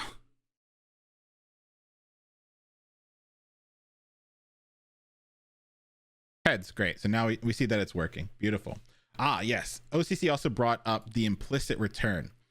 This is an implicit return. We don't need the return keyword. Like we don't need we have the return keyword. Whoop. We have the return keyword up here. We don't need it with an arrow function because there's something called an implicit return. It just does the return for you, right? It just does the, no, bright side. That's why. It just does the return for you. So what winds up happening is we're going to call this heads or tails function. We check to see if it's less than 0.5, like the math.random gives us a number between 0 and 1. If it's less than 0.5, we implicitly return heads. If it's anything other than less than 0.5, we implicitly return tails. So that means down here, we're just returning heads or tails whenever we call it. Beautiful. Flipadelphia. Yeah, there's nothing here telling it to console log. It's down here where we're doing the console logging. Yeah. Because we call this function here, and what winds up happening is we wind up running this function each time the loop runs, and the heads or tails gets returned to where the function is called. So we get heads returned here, we get tails returned here over and over again. Cool.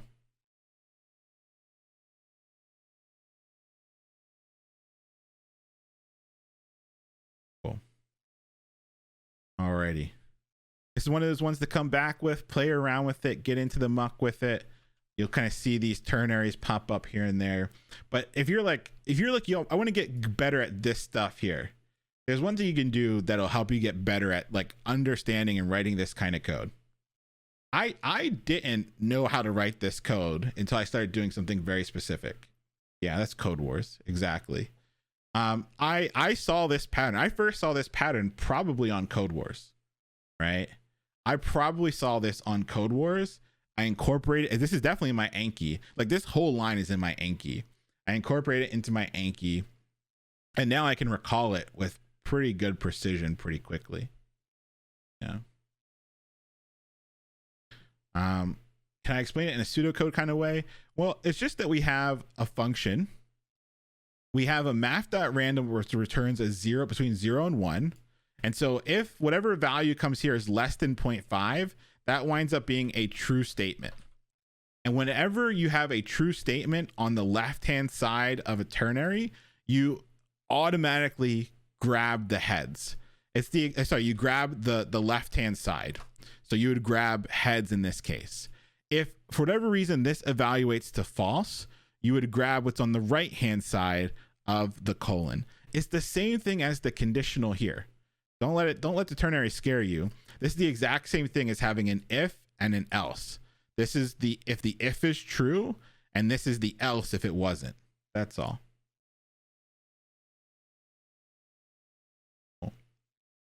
What's an Anki? Anki is our space repetition tool that we use. It's kind of like flashcards with an algorithm behind it. If this is your first class with us, our very first class on YouTube, you can do exclamation point YouTube covers Anki and why you'd want to use it. Cool. All right, let's move on, folks. Cool. We talked about arrays. Talked about arrays a lot this last two classes. Chat, what are arrays?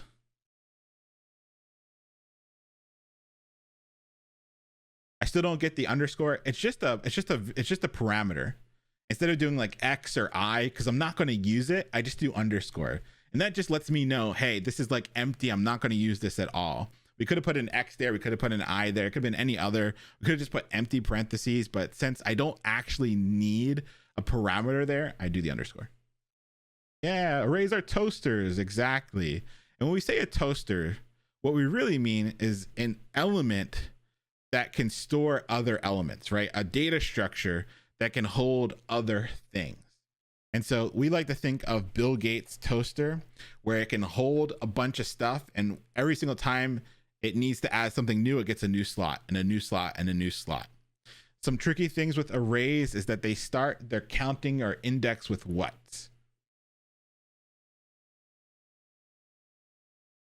0. Exactly. There are two different ways to create arrays.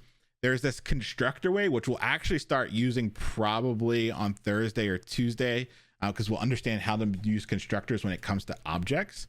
But the way we've been using it so far is using literal notation, using square brackets, where we literally create an array. When we create an array, we can put elements inside of the array. And we also have the ability to pull stuff out or put stuff into an array using its index 0, 1, 2, or 3. If you're new, this is all stuff that we're doing in review. That's why we're going through it kind of quickly. We have 2 or 3 classes that you can find here on Twitch and then on YouTube that go through this in detail. Alrighty, so here is us grabbing stuff out of the array using its index. New array 0 gives us zebra. New array 1 gives us undefined. Why?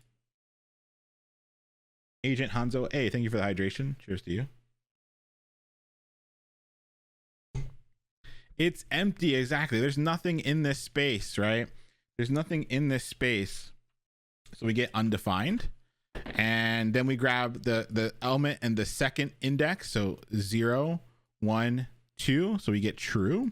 And then here's us grabbing the element in the third index. 0, 1, 2, 3. We get 21, 21, 21, 21. Beautiful. We can also put stuff into an array using the index. So here I'm grabbing that undefined space and plopping the string of Bob into it. The spaces don't have to be empty for us to put stuff in. We could have just have easily changed this to 0 and override Zebra to be Bob. The tricky thing is that we can actually overwrite whole arrays with arrays. And so you can overwrite a whole array by assigning an array to a different array. So here we have two arrays, cars and nums. We set cars equal to nums. If we ask for cars, we get 1, 2, 3. We can also get the length off of an array and keep that in the back of your brain. We can get the length of an array because we're gonna get the objects later today, and we're gonna have to come back to this. So we can get the length of an array, and it'll tell us how many elements are in that array. And the tricky thing is that it counts starting at 1. So the indexes start at 0, but the length starts at 1. All right. We can also iterate through arrays where we're trying to pull each value out of an array. We saw a simple way of using a for loop, right? With a for loop, we can just kind of grab a number and count from 0 to some number. And we can use that number to pull values out of the array. So I start my increment of I at 0.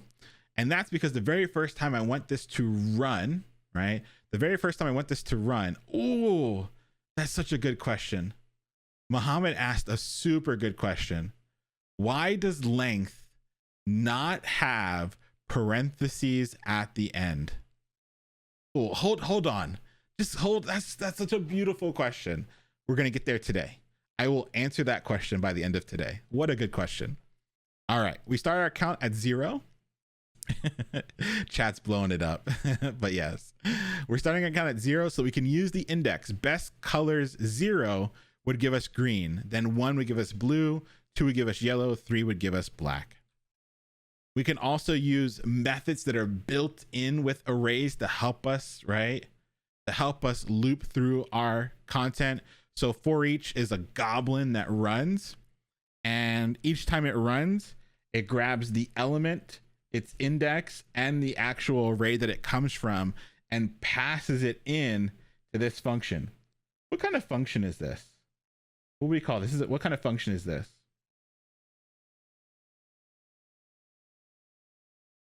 Yeah, it's an arrow function. So in previous time, we would have used anonymous functions, just functions without a name, because we're passing a function into a function. We don't need all that declaration syntax or any of that stuff. We don't need the function keyword because we're passing it in as a what? We're passing it in as a what?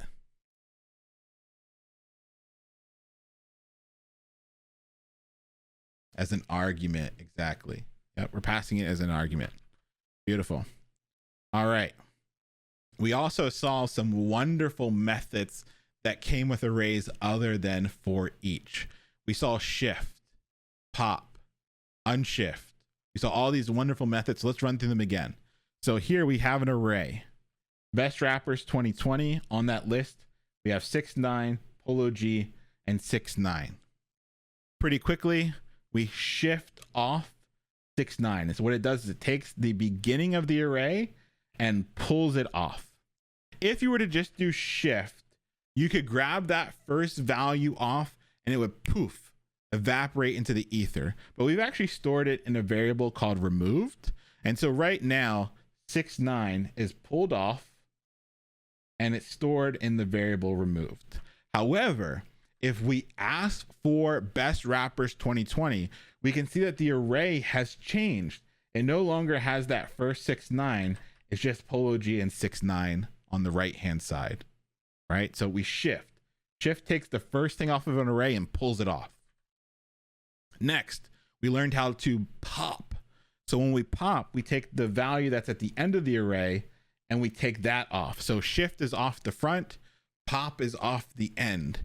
And so when we ask for best rappers 2020, what we wind up with is just Polo G at the moment, right? Just Polo G at the moment, because we've already shifted 6ix9ine off. We've shifted the other 6ix9ine off. Sorry, we've popped the other 6ix9ine off, and we just have Polo G left. pop, lock, and drop it. Hold on. Get the mic. Get it. Ooh. Yeah, you don't know about that, huh? You don't know about that, huh? All right, I see you. You don't know. You don't know. Huh. Learned something new today. All right. So we're left with just Polo G because we shifted off and we popped off. Beautiful. Now we can actually do the almost kind of opposite, right? We can unshift, which is putting something on the front. So here I had just Polo G and I unshifted Dylon. So now Dylon is on the front of Best Rappers 2020. And we can do the same on the other side. We can push Dylon onto the back of the array. So now when we look, we have Dylon, Polo G, and Dylon. RK Mace A, thank you for the gifted subs. Thank you for being here. Beautiful. So now we have in the Best Rappers 2020, we have Dylon, Polo G, and Dylon because we shifted off and popped off 6ix9ine, and then we unshifted and pushed Dylon. Beautiful. Now the last method that we saw was map, and map is going to run once for each element in the array, but map does one very specific thing. What does map do? What makes map different? Like, what does it do? We have more viewers than Timberland. Timberland streaming. That's wild. Shout out to Timberland. It returns a brand new array. Exactly. Returns a brand new array. Wonderful. So if we are going to run once for each element in the array, does map do anything? What's the only thing that map returns? This is an implicit. This is right, Timberland. This is an implicit return, right? So the only thing this map is doing is returning what? The only thing this does is it returns Dylon. So if we know that this map is going to run 3 times, what we're really doing is creating a new array for Best Rappers of all time that has Dylon in it. That's the first time it runs. Then it's going to grab Polo G, but it doesn't do anything with it. It just returns Dylon. And then it's going to run a 3rd time. It doesn't even matter that it was Dylon. It still just returns Dylon. So the only thing that a map does is spit the hot fire, right? And so here we wind up with Best Rappers of all time just being Dylon, Dylon, Dylon. And then for the last 2 things to add here, we unshift Dylon onto the front and we push Dylon onto the back. And so when we console log the Best Rappers of all time, we have Dylon, Dylon, Dylon, Dylon, and Dylon. Beautiful.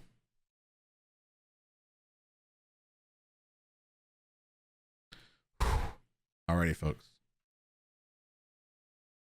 We have another review to do, but since we're at the top of the hour, let's take our break. Let's take our break. Let's put 5 minutes on the clock here, folks. 5 minutes on the clock.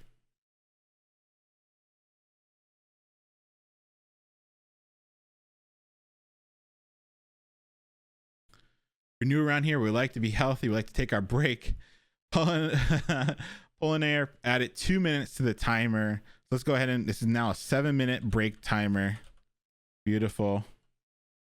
So let's go ahead. We're going to take a 7-minute break. That hour went fast. It sure did. And when we come back, we're going to do a review and then we get to objects, folks. I'm super excited to get the objects. All right. So let's go and take 7 minutes on the clock. If you're able to, please get up and move around. I'm going to run the ads so new folks don't have to worry about it. Teasing.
You're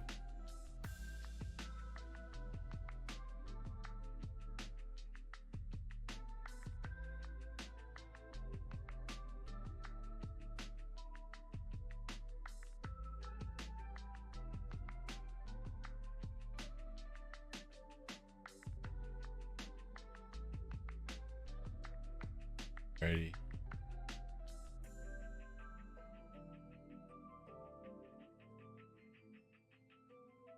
45 seconds left.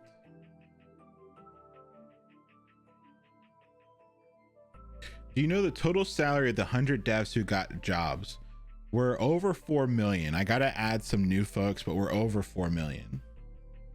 Oh. Yeah, I'm gonna start releasing like what I know about all the folks. So we'll release kind of like the stats and stuff like that. But yeah, we're over 4 mil.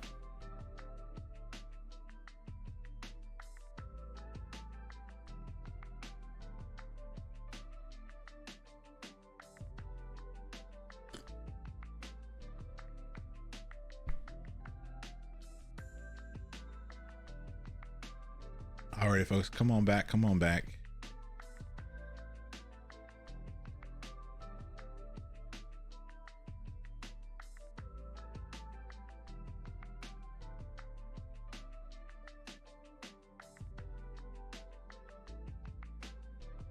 Alrighty.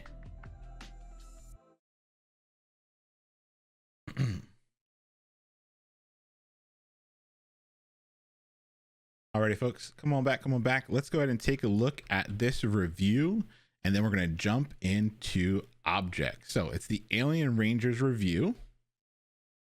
Go ahead and open that up. We have 3 questions here, and I'm going to go ahead and let's put 5 minutes on the timer. 5 minutes on the timer. Give it your best shot, and then we'll go over it together. Can we petition them to change unshift to add to front? Yes, I think it'd be a good petition. All right, 5 minutes. Go at it. You have it. And we'll go over it together.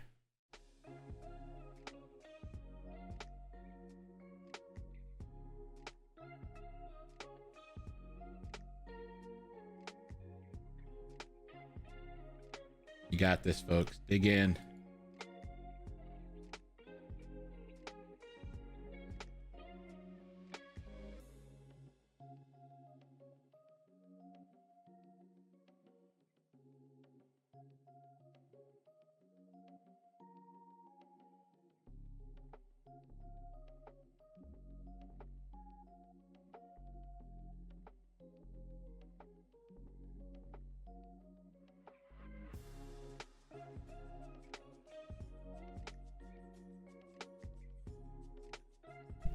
Hey, glad to hear it, Fillet. Best DC superhero. Does Vertigo get put into that? I mean, it's Batman. Like, why am I gonna front? I ain't gonna be like, oh, let me impress you with my vast comic book knowledge. Nah, it's gonna be Batman.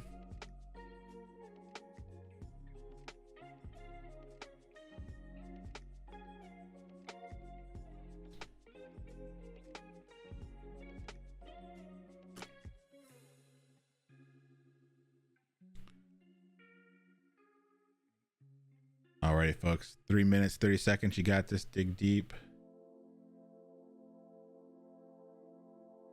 I haven't seen the new one yet. I'm still afraid to go to movie theaters soon. What's your favorite Megazord? Now we're talking. I mean, the most nostalgia is definitely the Mighty Morphin, right? You can't beat that, like, symbol of your childhood. I think when they got to Lightspeed Rescue, they did some more interesting stuff, like graphically. I have to say Mighty Morphin.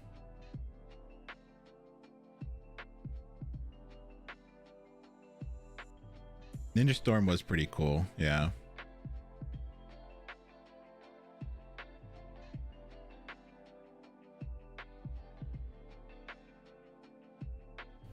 I know party wounds. That's true.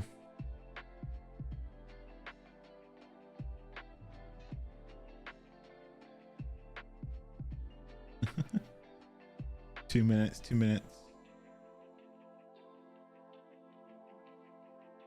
Yeah, the assembly sequence was pretty lit. Do you watch any K-drama? No, I have not ever really got into it. I have a feeling that if I did start, it'd be a problem for me. So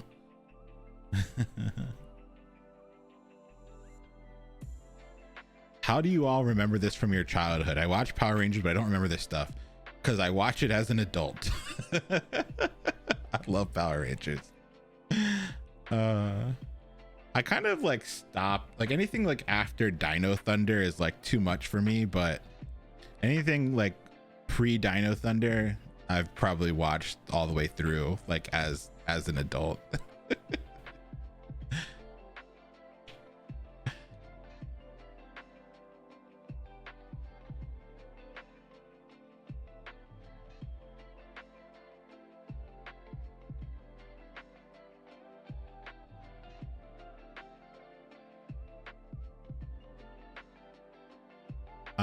The second lowest mean including or excluding? It would be including, I guess, for this example. Got some folks coming in with the Dunzos. Got a few folks that got thumped on the last one. That's okay. We're gonna go over it together.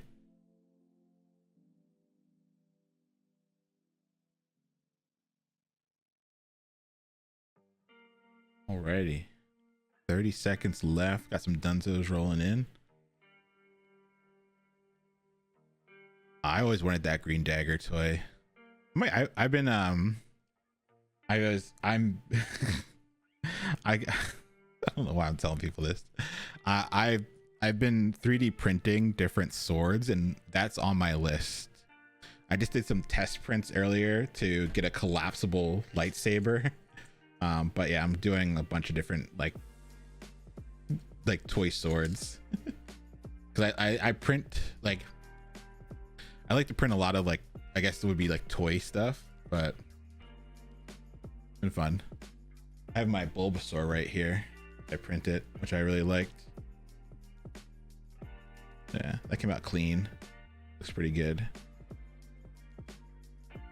To me, a 3D printer is like the best toy you could ever give a kid, because you can get printers now. Like, I know $200 is nothing to slouch about, but for like less than like a I don't know, like less than like a gaming console, they can build whatever toy they want. Like the plastic's like $10, and then for like half of a gaming console, they can build whatever toy they ever want, and they're all like free online. Yeah, that's pretty dope to me.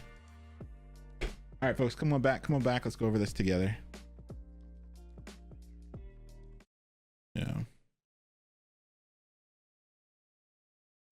Yeah, I use my 3D printer for D&D too. Like, I have a bunch of miniatures that I've printed off. That was pretty cool.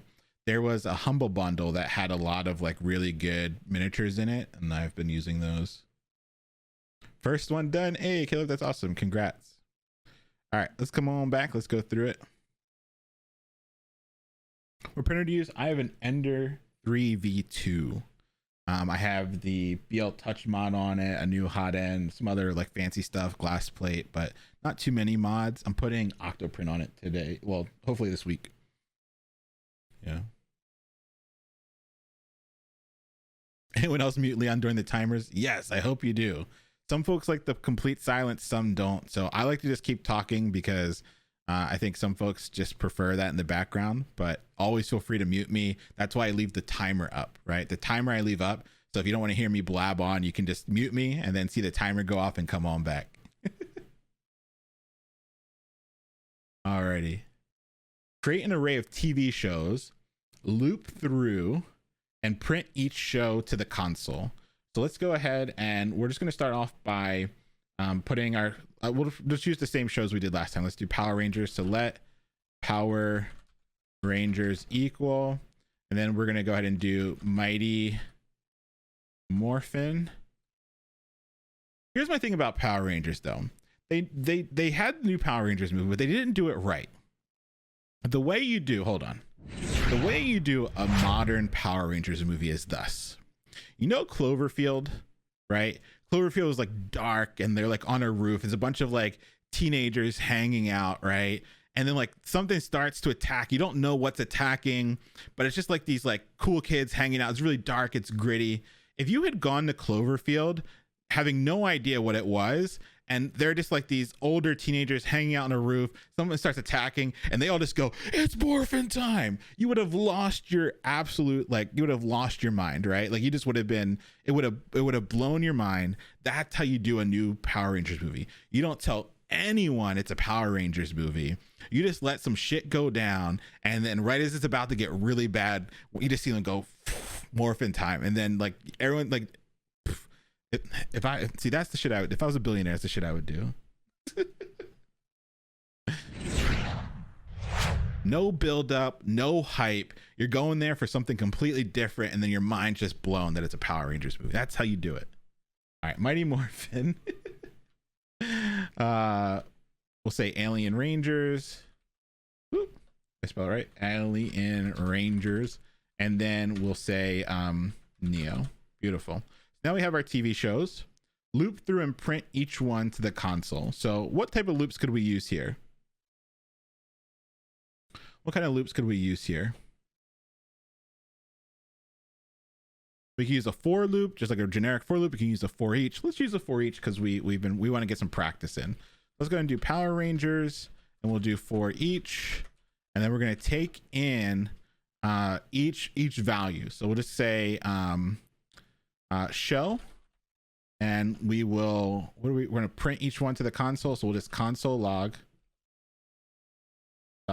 each show. And so what this is going to do is we're going to run once for each element in the array.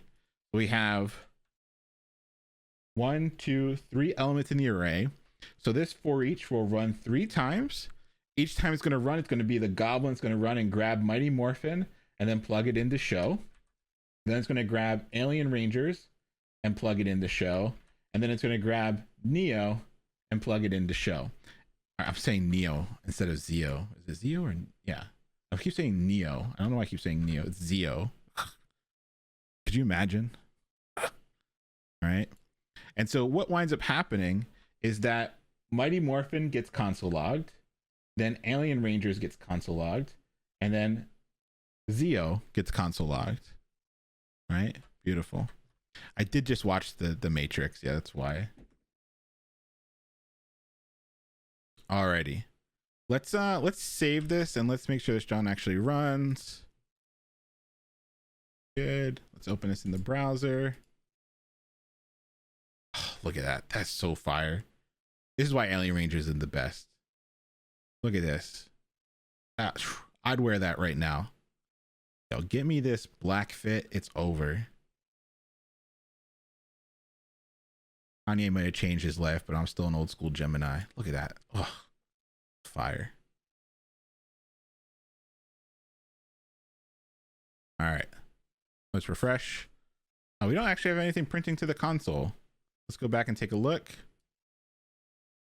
Why did nothing print to the console?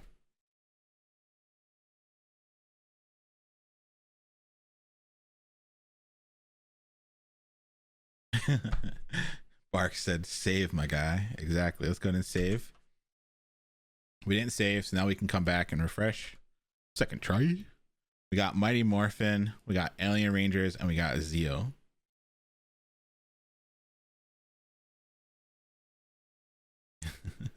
that's the second layer of this stream, is I just say a lot of stuff, and if you know, you know, but most of the time it's just rap lyrics. So a lot of stuff I say is like not actually true. It's just rap lyrics. So if you're in, you're in. If you're out, you're out. I don't know. I can't help you there. Alrighty. Quick maths indeed. Return a new array of numbers that includes every even number from the previous array. So, we have to create an array of numbers, and then we have a second prompt here. So let's go and create an array of numbers. Let nums equal, and let's just throw some, give me some numbers. Chat, can you give me some numbers, please? 21, of course. 56, 88, 24, 99, and 710. Cool. All right. Thank you for those numbers. All right. Let's return a new array of numbers that includes every even number from the previous arrays. So only a new array that only has even numbers. So let's go ahead and let's just do this as like an arrow function. Let only evens only evens equal, and then we know we're going to pass in an array. We're passing in an array, and that array we want to get just the even numbers. So did anybody know something we can do to get only even numbers? Is there like a method or something that we could use? Yeah, we can use a filter method with modulus. So let's try the filter method. So we'll do array.filter. And the cool thing about filter is it runs once for each element in the array, and it checks to see if something is true. If it is true, it includes it in that new array. So let's go ahead and take a look at it. So we can filter. We said we're going to do, excuse me. Let's go ahead and say array filter. We're going to take in a value num, and we'll say, well, num is modulus 2. If that equals 0, so if that equals 0, then we know that it's true. That should work.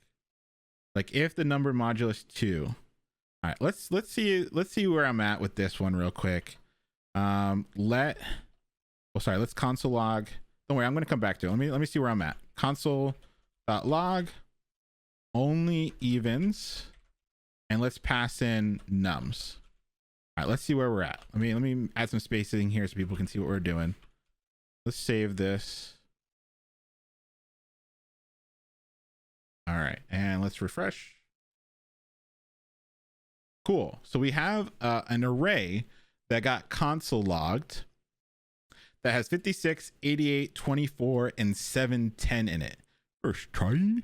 And so that was only the even numbers that were in that nums array. So let's take a look and see where this comes from. So here's our nums array. And here we have a function called only evens. Only evens. Here we have an arrow function. What I am doing is this is going to be a function that will work with any array, right? It'll work with any array. And so I know I'm going to pass in an array. So I name my parameter array, right? I name my parameter array. Then I run the filter method on that array. It's the same thing as running the map that we had, right? Like the map we had before. Filter is just another method built into JavaScript that can do some heavy lifting for us. What the filter will do is it's going to help us set up a new array. Just like map sets up a new array, filter set up a new array. And to add a value to this new array, this statement winds up having to be true. So if it's not true, we don't add that value to the array. So the very first time this runs, we are filtering through nums, because nums is the array that we pass in. We called only evens and we pass in nums. So wherever we see array is nums. So that means array right now is holding the 21, 56, 88, 24, 99, and the 710. So how many times is this filter going to run?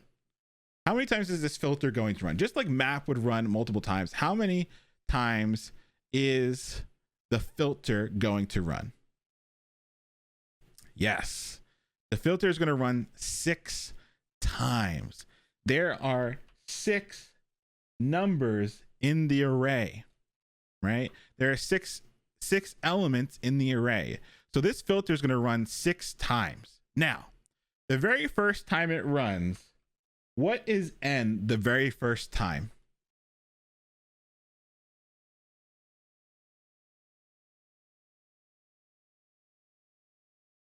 21. All right, so does 21 modulus 2 equal 0? No. 21 is not an even number. 2 does not go into it evenly, so that's a false. So do we add 21 to our new array? Nope. All right. Next, we're going to try 56. Wherever I see n, it's actually 56. Does 56 mod 2 equal 0? Yep. So then we add 56 to our new array and we get a new n. Now it's 88. Does 88 mod 2 equal 0? Yep. So we add 88 to our new array. Then we try 24. Is 24 mod 2 equal to 0? Yes. So we add 24. Now, is 99 mod 2 equal to 0? No. 2 does not go into 99 evenly. So do we add it to our array? Nope, we do not add it to our array. And then the very last time this runs, n is 710. Is 710 modulus 2 equal to 0? Yes. 2 goes into 710 evenly. And so we add 710 to our new array. Now, the funny thing is, this new array, what happens to this new array? Look right here. We talked about this earlier. This new array is created right here. What do we wind up doing with the new array that we just created? There's something very specific that's going to happen here. There's something that when we use the arrow functions that happens. Yeah. It's an implicit return. So that means that the new array that we just created, boop, it gets returned to where it's called. So it's as though only evens was not here, but our new array holding 56, 88, 24, and 710, that gets put into the new array. And that's what gets console logged. Right? So the beauty here is that the filter is going to create a new array for us. And then whenever it's done creating that new array, it gets returned to where it was called. And that's why we see the new array being console logged. What does the n mean? It's just a parameter. Just like array is a parameter. They're just parameters. We could have called them anything. We could have called it robot and unicorn and it wouldn't have mattered. Cool. If this is tripping you up, don't worry. This is like the first time we're seeing arrow functions in the wild. Come on Sunday and we'll redo some problems like this where we'll do it without arrow functions and with arrow functions so we can see both ways. Cool. Last one here.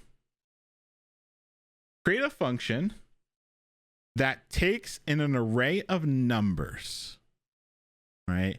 Create a function that takes in an array of numbers. Alert the sum of the second lowest and the second highest number. So we already have nums. So let's just use, well, it says create a function. Let's create a function. Let's start there. Function, sum of the second and highest lowest. So we're going to do sum second low and high. There we go. So we know we're going to take in an array of numbers. So I'm just going to call our parameter array, and we're going to return the sum of the second lowest and the second highest. Now, if I want to make my life easy, right? If I want to make my life easy, how can I get my numbers in a way that I could grab the second highest and the second lowest? Yeah, I could just sort them. If I just sort them, then I can just use the indexes, right? I can just go 1 in and 2 from the end and grab them, and I should be good. So I see your stretch, Winchie. I got you after. Let's do this real quick. So let's sort it. equal, and all I'm going to do is sort the array.sort, and then I'm going to take in A and B, and boop, A minus B. This is how you sort numbers in an array. Now, let me ask you, how do you think I was able to bang that out so quickly? Is it something that I just implicitly knew because I'm a elite developer? No. This is something that I learned way back in the day from coding challenges, probably from Code Wars, right? This sorting is something that I had to figure out how to do to solve a Code Wars.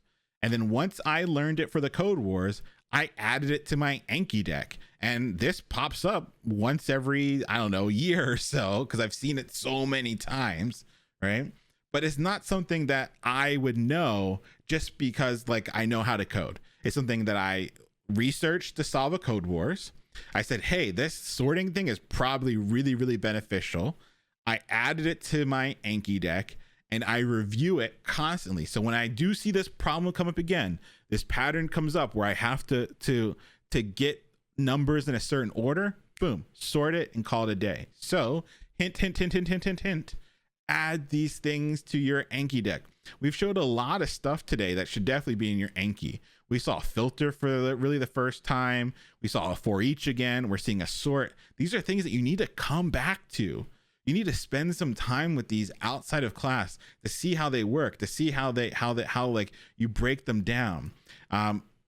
The reading and the videos also work through a lot of this stuff as well. So it all kind of comes together to see it, but it definitely needs to be in your Anki. When I add it to my Anki, how is it? It's just this. How do you sort an array of numbers? And on this other side would be this, literally this exact code. Cool. So now we have sorted numbers, and we want to alert the sum. So we know we're going to wind up adding two numbers. Now that my numbers are sorted, how can I get the second lowest number?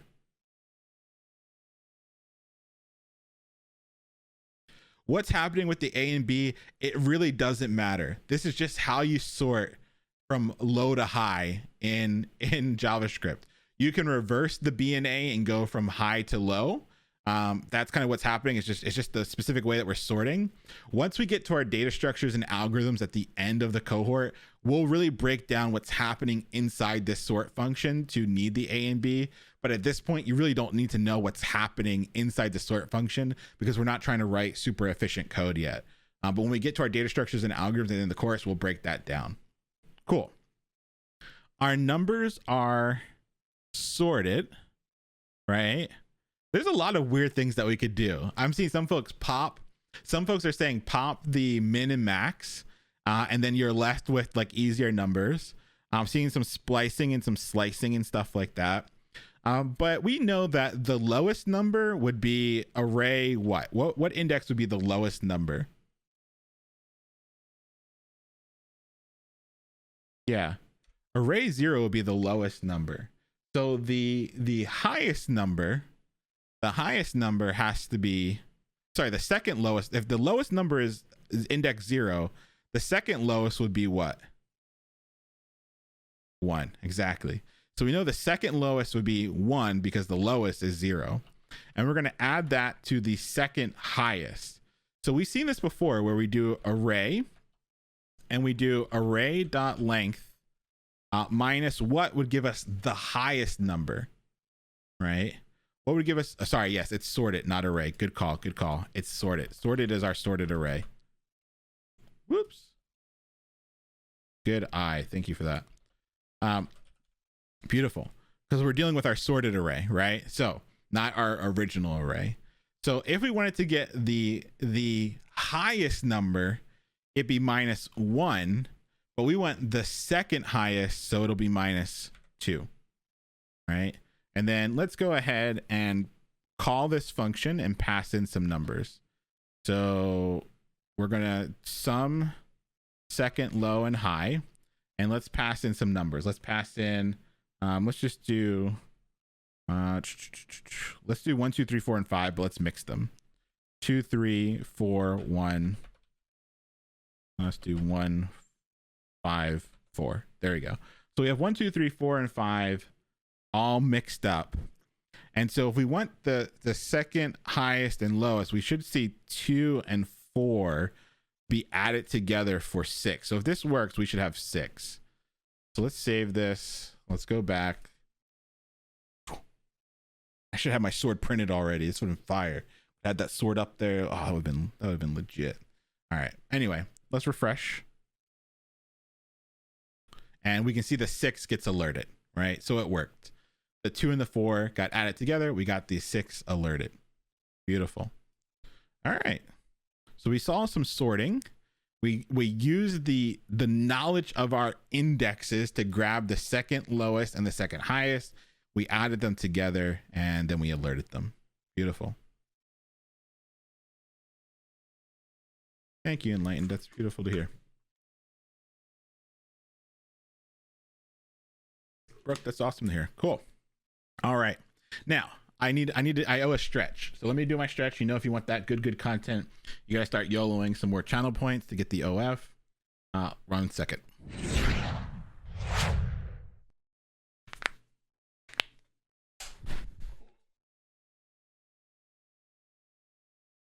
Ooh.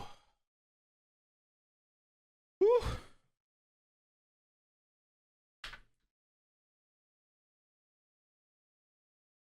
Ooh.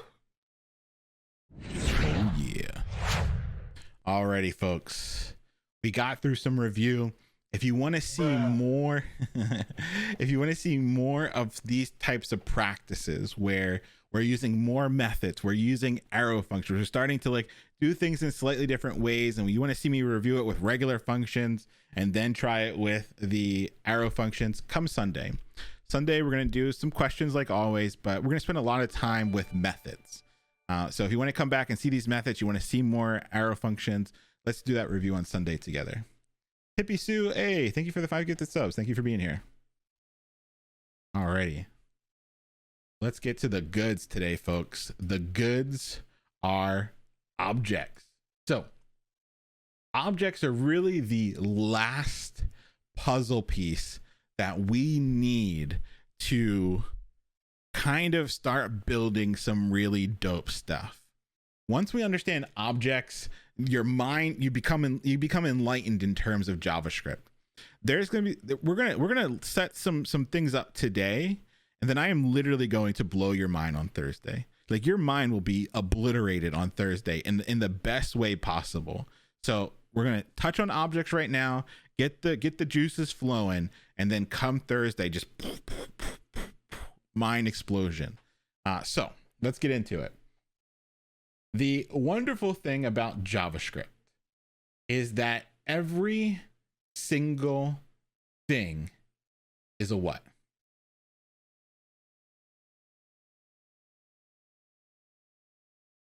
Is an object. Keep that thought in your mind. Every single thing is an object. Keep that in your mind. What objects are collections of variables and functions. If you look at an object, all it really is a collection of variables and functions, just like the variables and functions that we've already seen.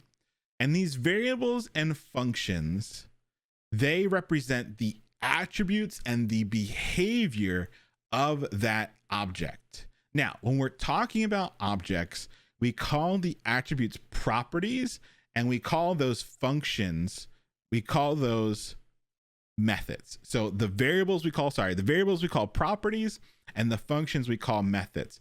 The attributes we would call our properties, and the behaviors we would call our methods. And so at first it's kind of hard to wrap our brain around. So let's think of an actual physical object, like something that we could really think of, right? For me right now, I am thinking of my water bottle. So I have a nice Nalgene bottle here full of delicious ice water. 1 second.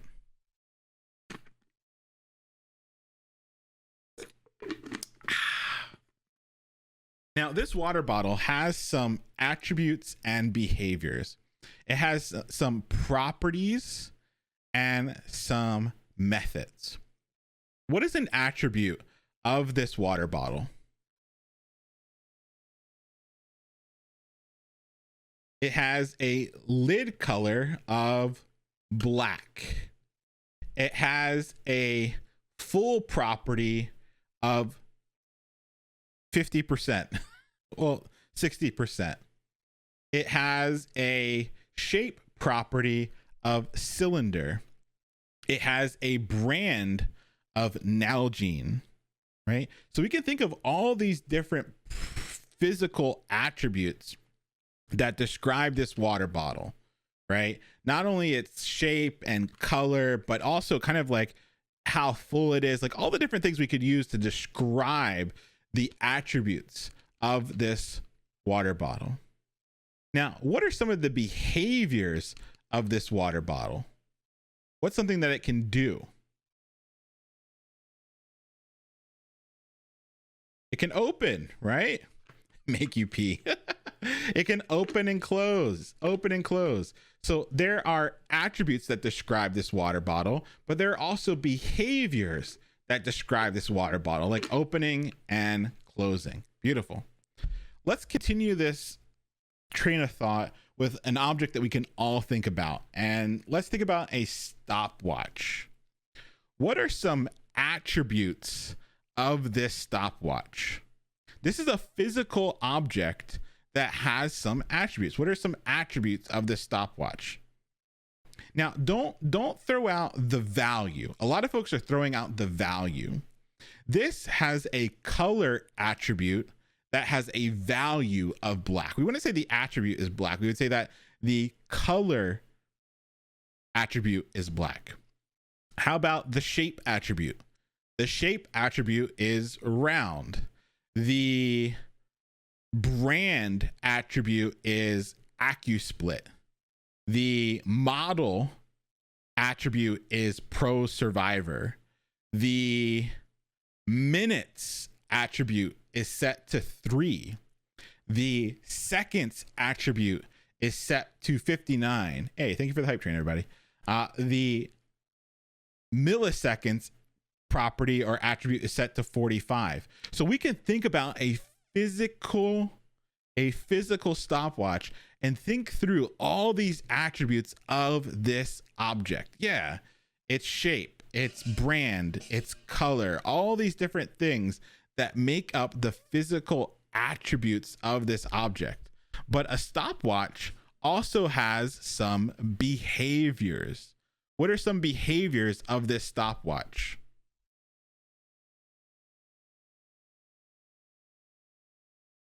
Yeah, it can start, it can stop, it can split, it can beep, right?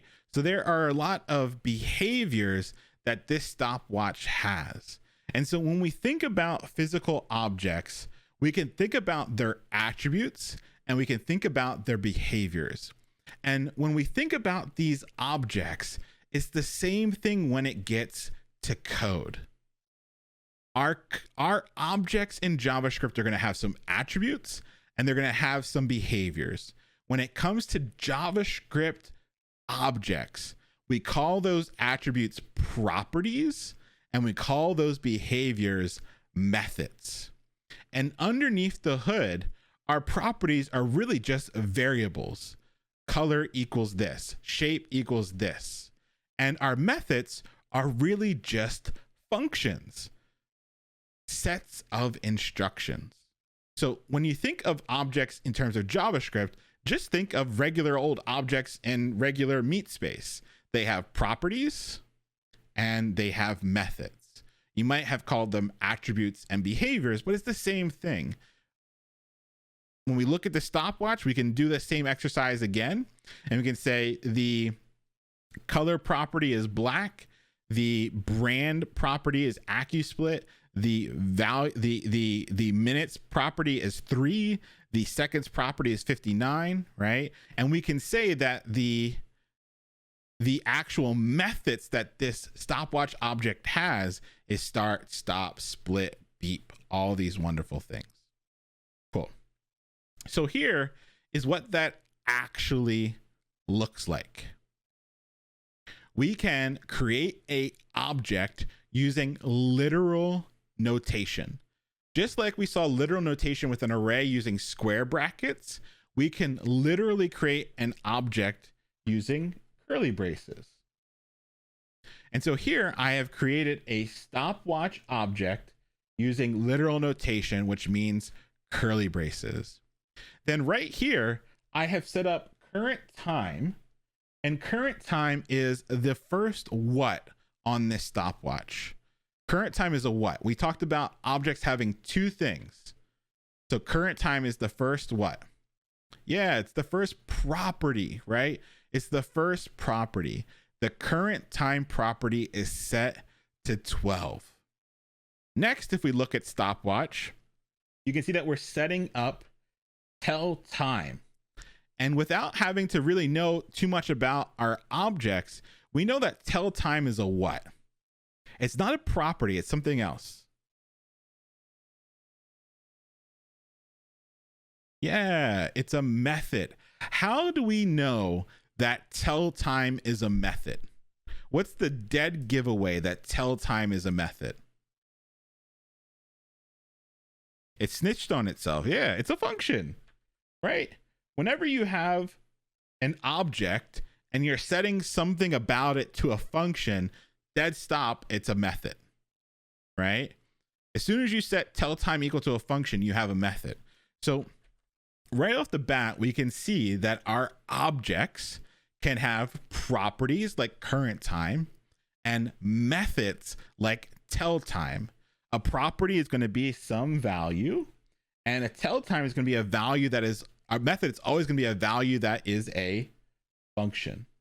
So if you're ever looking at an object and you see it set equal to a function, you're going to call that a method. Anything else, you're going to call it a property.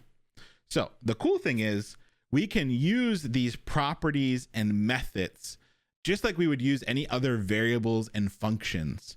And so once we have set up these properties and methods, we can start to use them. So here we have stopwatch.currentTime. Ignore this stuff here and ignore the parentheses. If you're just looking at stopwatch.currentTime, what does that equal?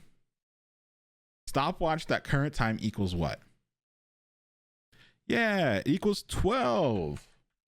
It's the same thing as slapping 12 in there, because you can see we created our object and we gave it the current time property of 12.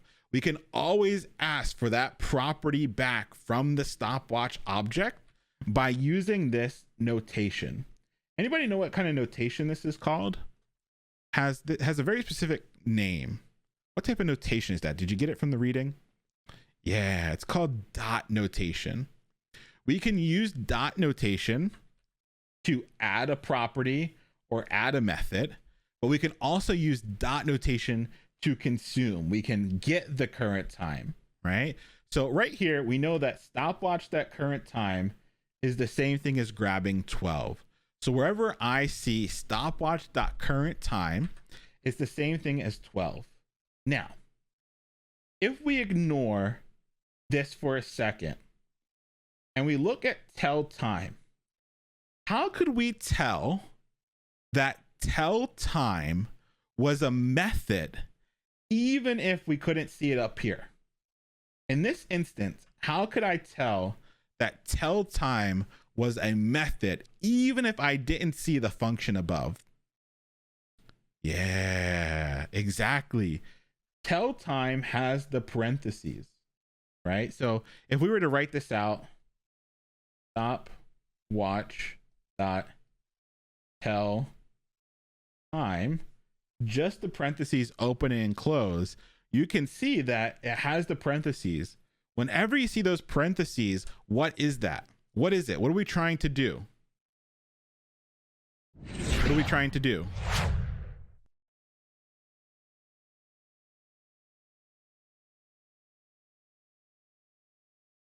Exactly. We're trying to call. Whenever you see those parentheses, we're trying to make a function call.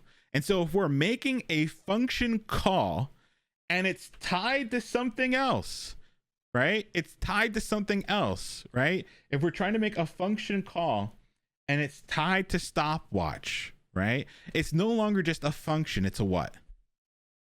if we're trying to make that function call and it's tied to the stopwatch object, it's no longer just a function, it's a what?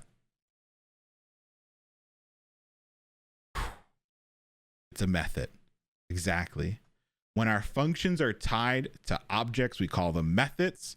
And when we have individual variables tied to our objects, we call those properties. So here we can see a property tied to our stopwatch object, and we can see a tell time method tied to our stopwatch object. Now, Shadow said, can you use current time inside the function? Heck yes, we can. Let me show you why. Right, we can for sure. So stopwatch that current time evaluates to what? What does it evaluate to? It evaluates to 12. So what we wind up really doing is stopwatch tell time, but we pass in 12. We pass in 12. So that means we're going to pass 12 into tell time. So here's our function for tell time. That 12 gets passed in. Wherever I see time, I see 12. So console log, the current time is 12. And so that's how we can use the properties and the methods together. Right? We can use the properties and methods together. We had one stopwatch object that came with a property and it came with a method. The property was the current time and the method was tell time. And we were able to use those together to start to do some cool stuff. We can run that tell time method and we can actually pass in the current time if we want.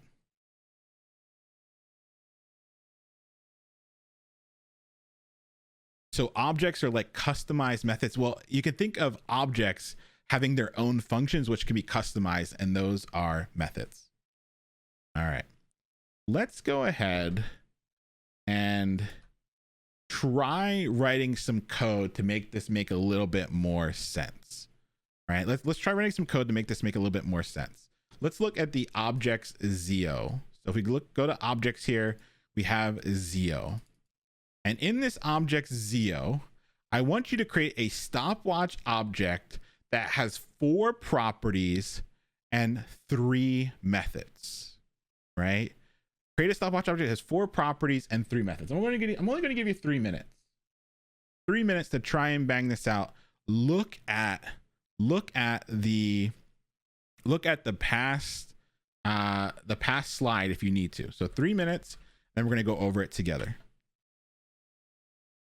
Stopwatch object has 4 properties and 3 methods. Try it, even if it's not making sense. Look at the slide and use your good old 100 devs try to make it look the same here. 4 properties, 3 methods. 3 minutes, go for it.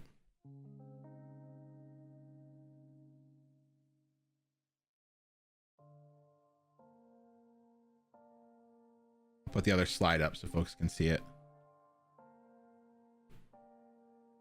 4 properties. You can see adding a property here and and the methods.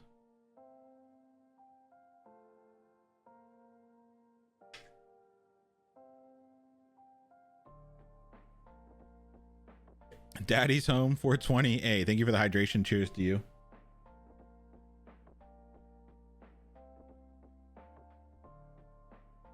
A lot of this should have been review, folks. A lot of this should have been review. This is in the reading.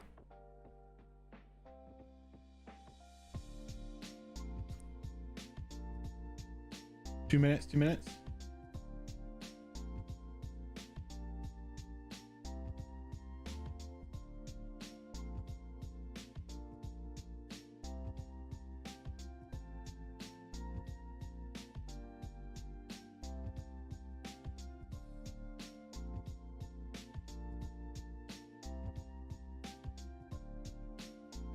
Diego, you haven't sent me a whisper, Diego.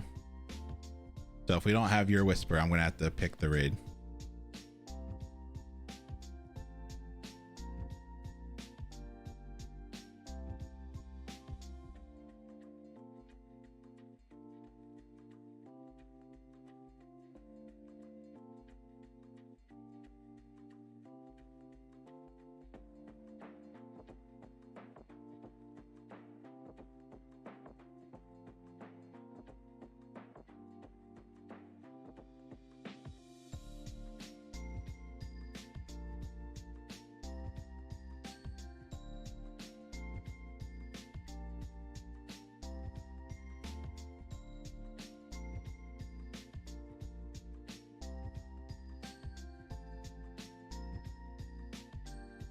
All right, folks, 45 seconds. You got this. Oh, we got some dones coming in. I like to see it.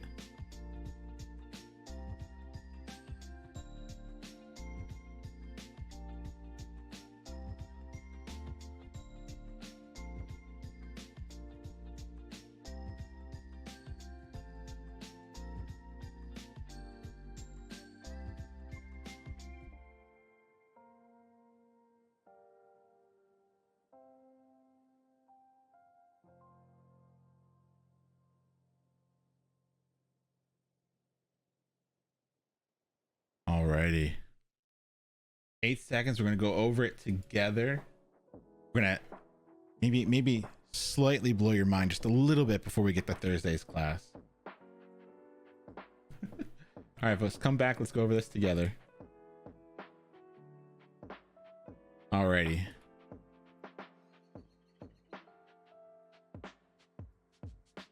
So I wanted a stopwatch object. So the first thing I need to do, right? The first thing I need to do is create the stopwatch object. So I'm going to go ahead and do let stopwatch equal, and then my curly braces. What type of notation did I just use, right? What notation did I just use to create the object? Literal notation, exactly. I literally created the object. On Thursday, we'll see constructors and some other fun stuff, ways to create objects. Beautiful.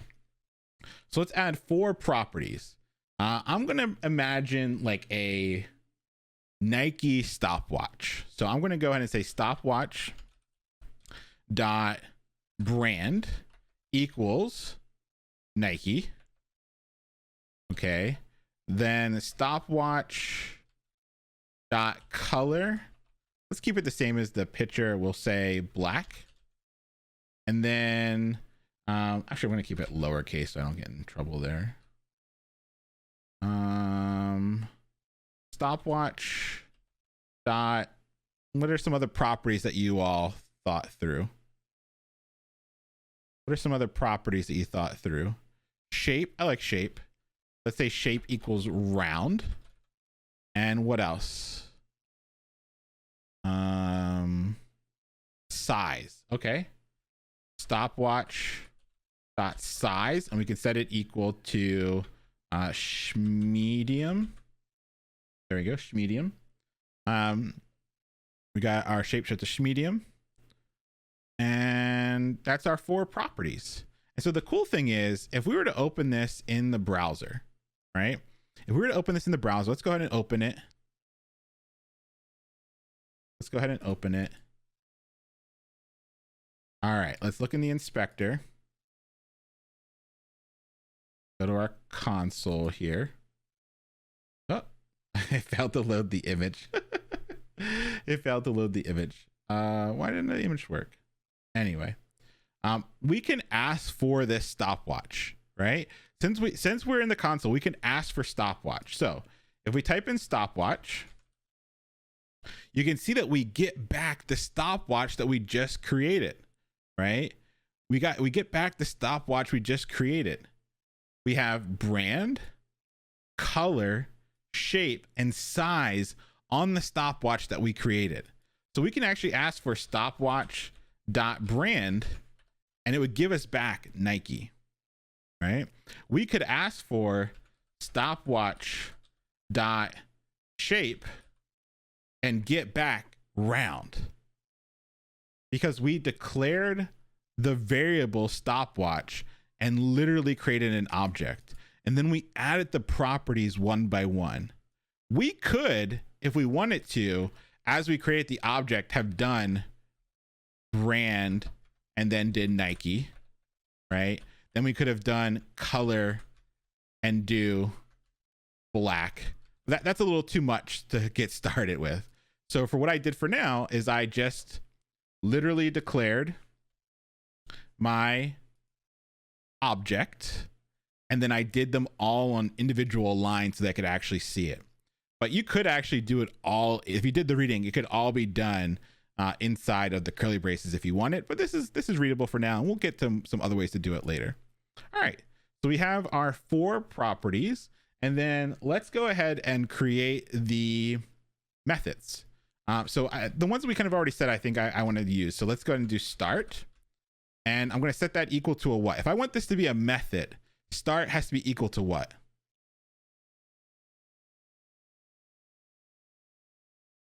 Has to be equal to a function. So I'll make this a function. And we're going to say, we're just going to like console log starting. Starting.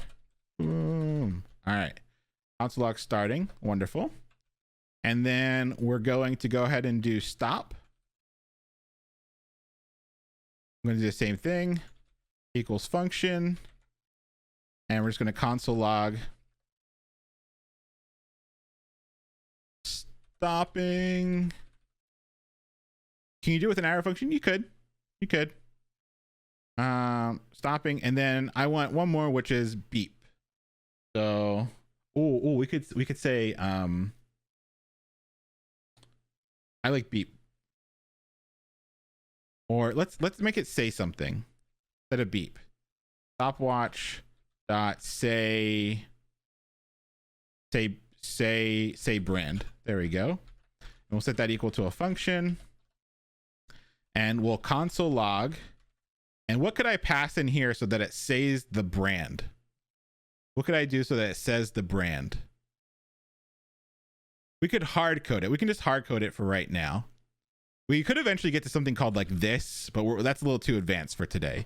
We could just say stopwatch dot brand, because we know that this right now, stopwatch dot brand, is Nike, right? So this would only work for this stopwatch, but eventually we'll get to this and it could be more interchangeable. All right, let's go ahead and save all this. We got our 4 properties. We got our 3 methods. Looks good to me. Let's come back, look in the console, and let's refresh.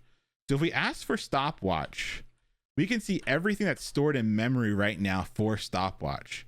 We can see all of the brands, the colors, but we can also see these other things in there. What else have we added to this stopwatch object that the console can show us? What have we added? Yeah, we've added our methods. Exactly, we've added our methods. And so inside of the terminal, we can actually use these. We can do stopwatch dot size and get back medium.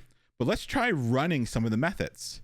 Stopwatch dot start. If I just did this, something weird would happen. If I want my methods to run, what do I need? I want my methods to run. What do I need? I need my parentheses. So right now I don't have my parentheses. If I just hit enter, I get the function declaration back, right? I get the function declaration back, but it didn't actually run. It's just showing me what I have stored into memory, but it didn't actually run. If you want your methods to run, you have to use the parentheses. So boom, I hit enter now, and you can see it logged to the console starting, right? Logged to the console starting. And then we can also do the stay brand. So stopwatch that say brand. And once again, if I want it to run, I need my parentheses to make it a call. Boom. You can see that it console logged the brand, which was Nike. If I looked at stopwatch dot brand, it was Nike. So this method of say brand actually works. It said the brand that it was, which is Nike. Why does it say undefined? Because there was no return. It was expecting a return, and I didn't have a return in my methods. Don't worry about it yet. Yeah, that's something we'll get to later on. Cool. Alrighty. Cool. So we hit some things here. We have some properties that we can use on our objects, and we have some methods that we can use on our objects. Can I just give me a few seconds here. I just want to tease your brain just a little bit, and then Thursday I'm gonna like blow it. All right.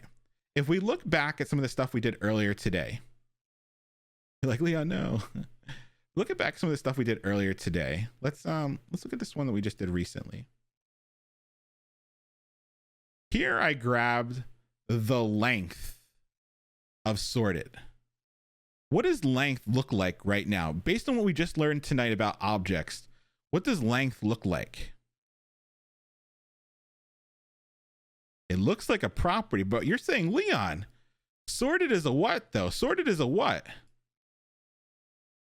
Sorted is an array right here, but we're using length? Huh. Filter looks like a what? Let's get rid of stuff that's inside of here. Filter looks like a what? A method, huh? But it's working on an array. We've been seeing these properties and these methods since the beginning. We saw math.min, math.max. We saw toString. We saw some these methods and properties that we've been using this whole time.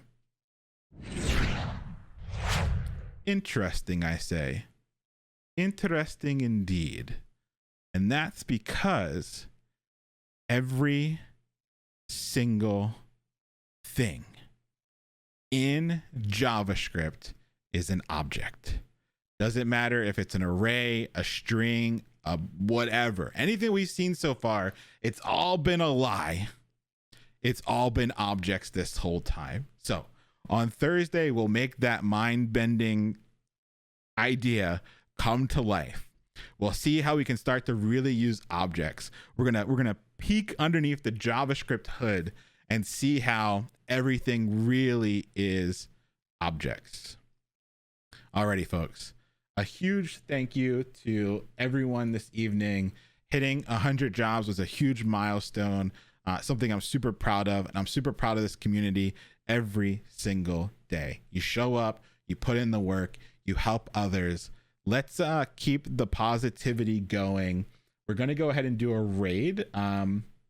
The person that redeemed it didn't actually whisper me, so I didn't see that come through. So I've already queued up a different raid. Diego, we can do a different raid on Thursday if you want. But we're going to go to Nick, who's doing a competitive data visualization. We've been there to them before, but they're doing something special today. Let's go ahead and give them some love. If you haven't given them a follow, they definitely deserve it. Go ahead and let's go ahead and set that up. Beautiful. Alrighty, folks. Hope you had some fun reviewing arrays, seeing some of our newer ways to handle things like arrow functions, some more methods. We're going to do more object practice on Thursday. Don't worry if this is your first time seeing objects. We'll get into it on Thursday. We'll have more fun. We'll make it make more sense. Thank you so much for 100 jobs. It means a lot. It means a lot that you're all here, that you continue to show up, continue to put in the hard work. We're just getting started, folks. Next week, best week ever. Let's raid.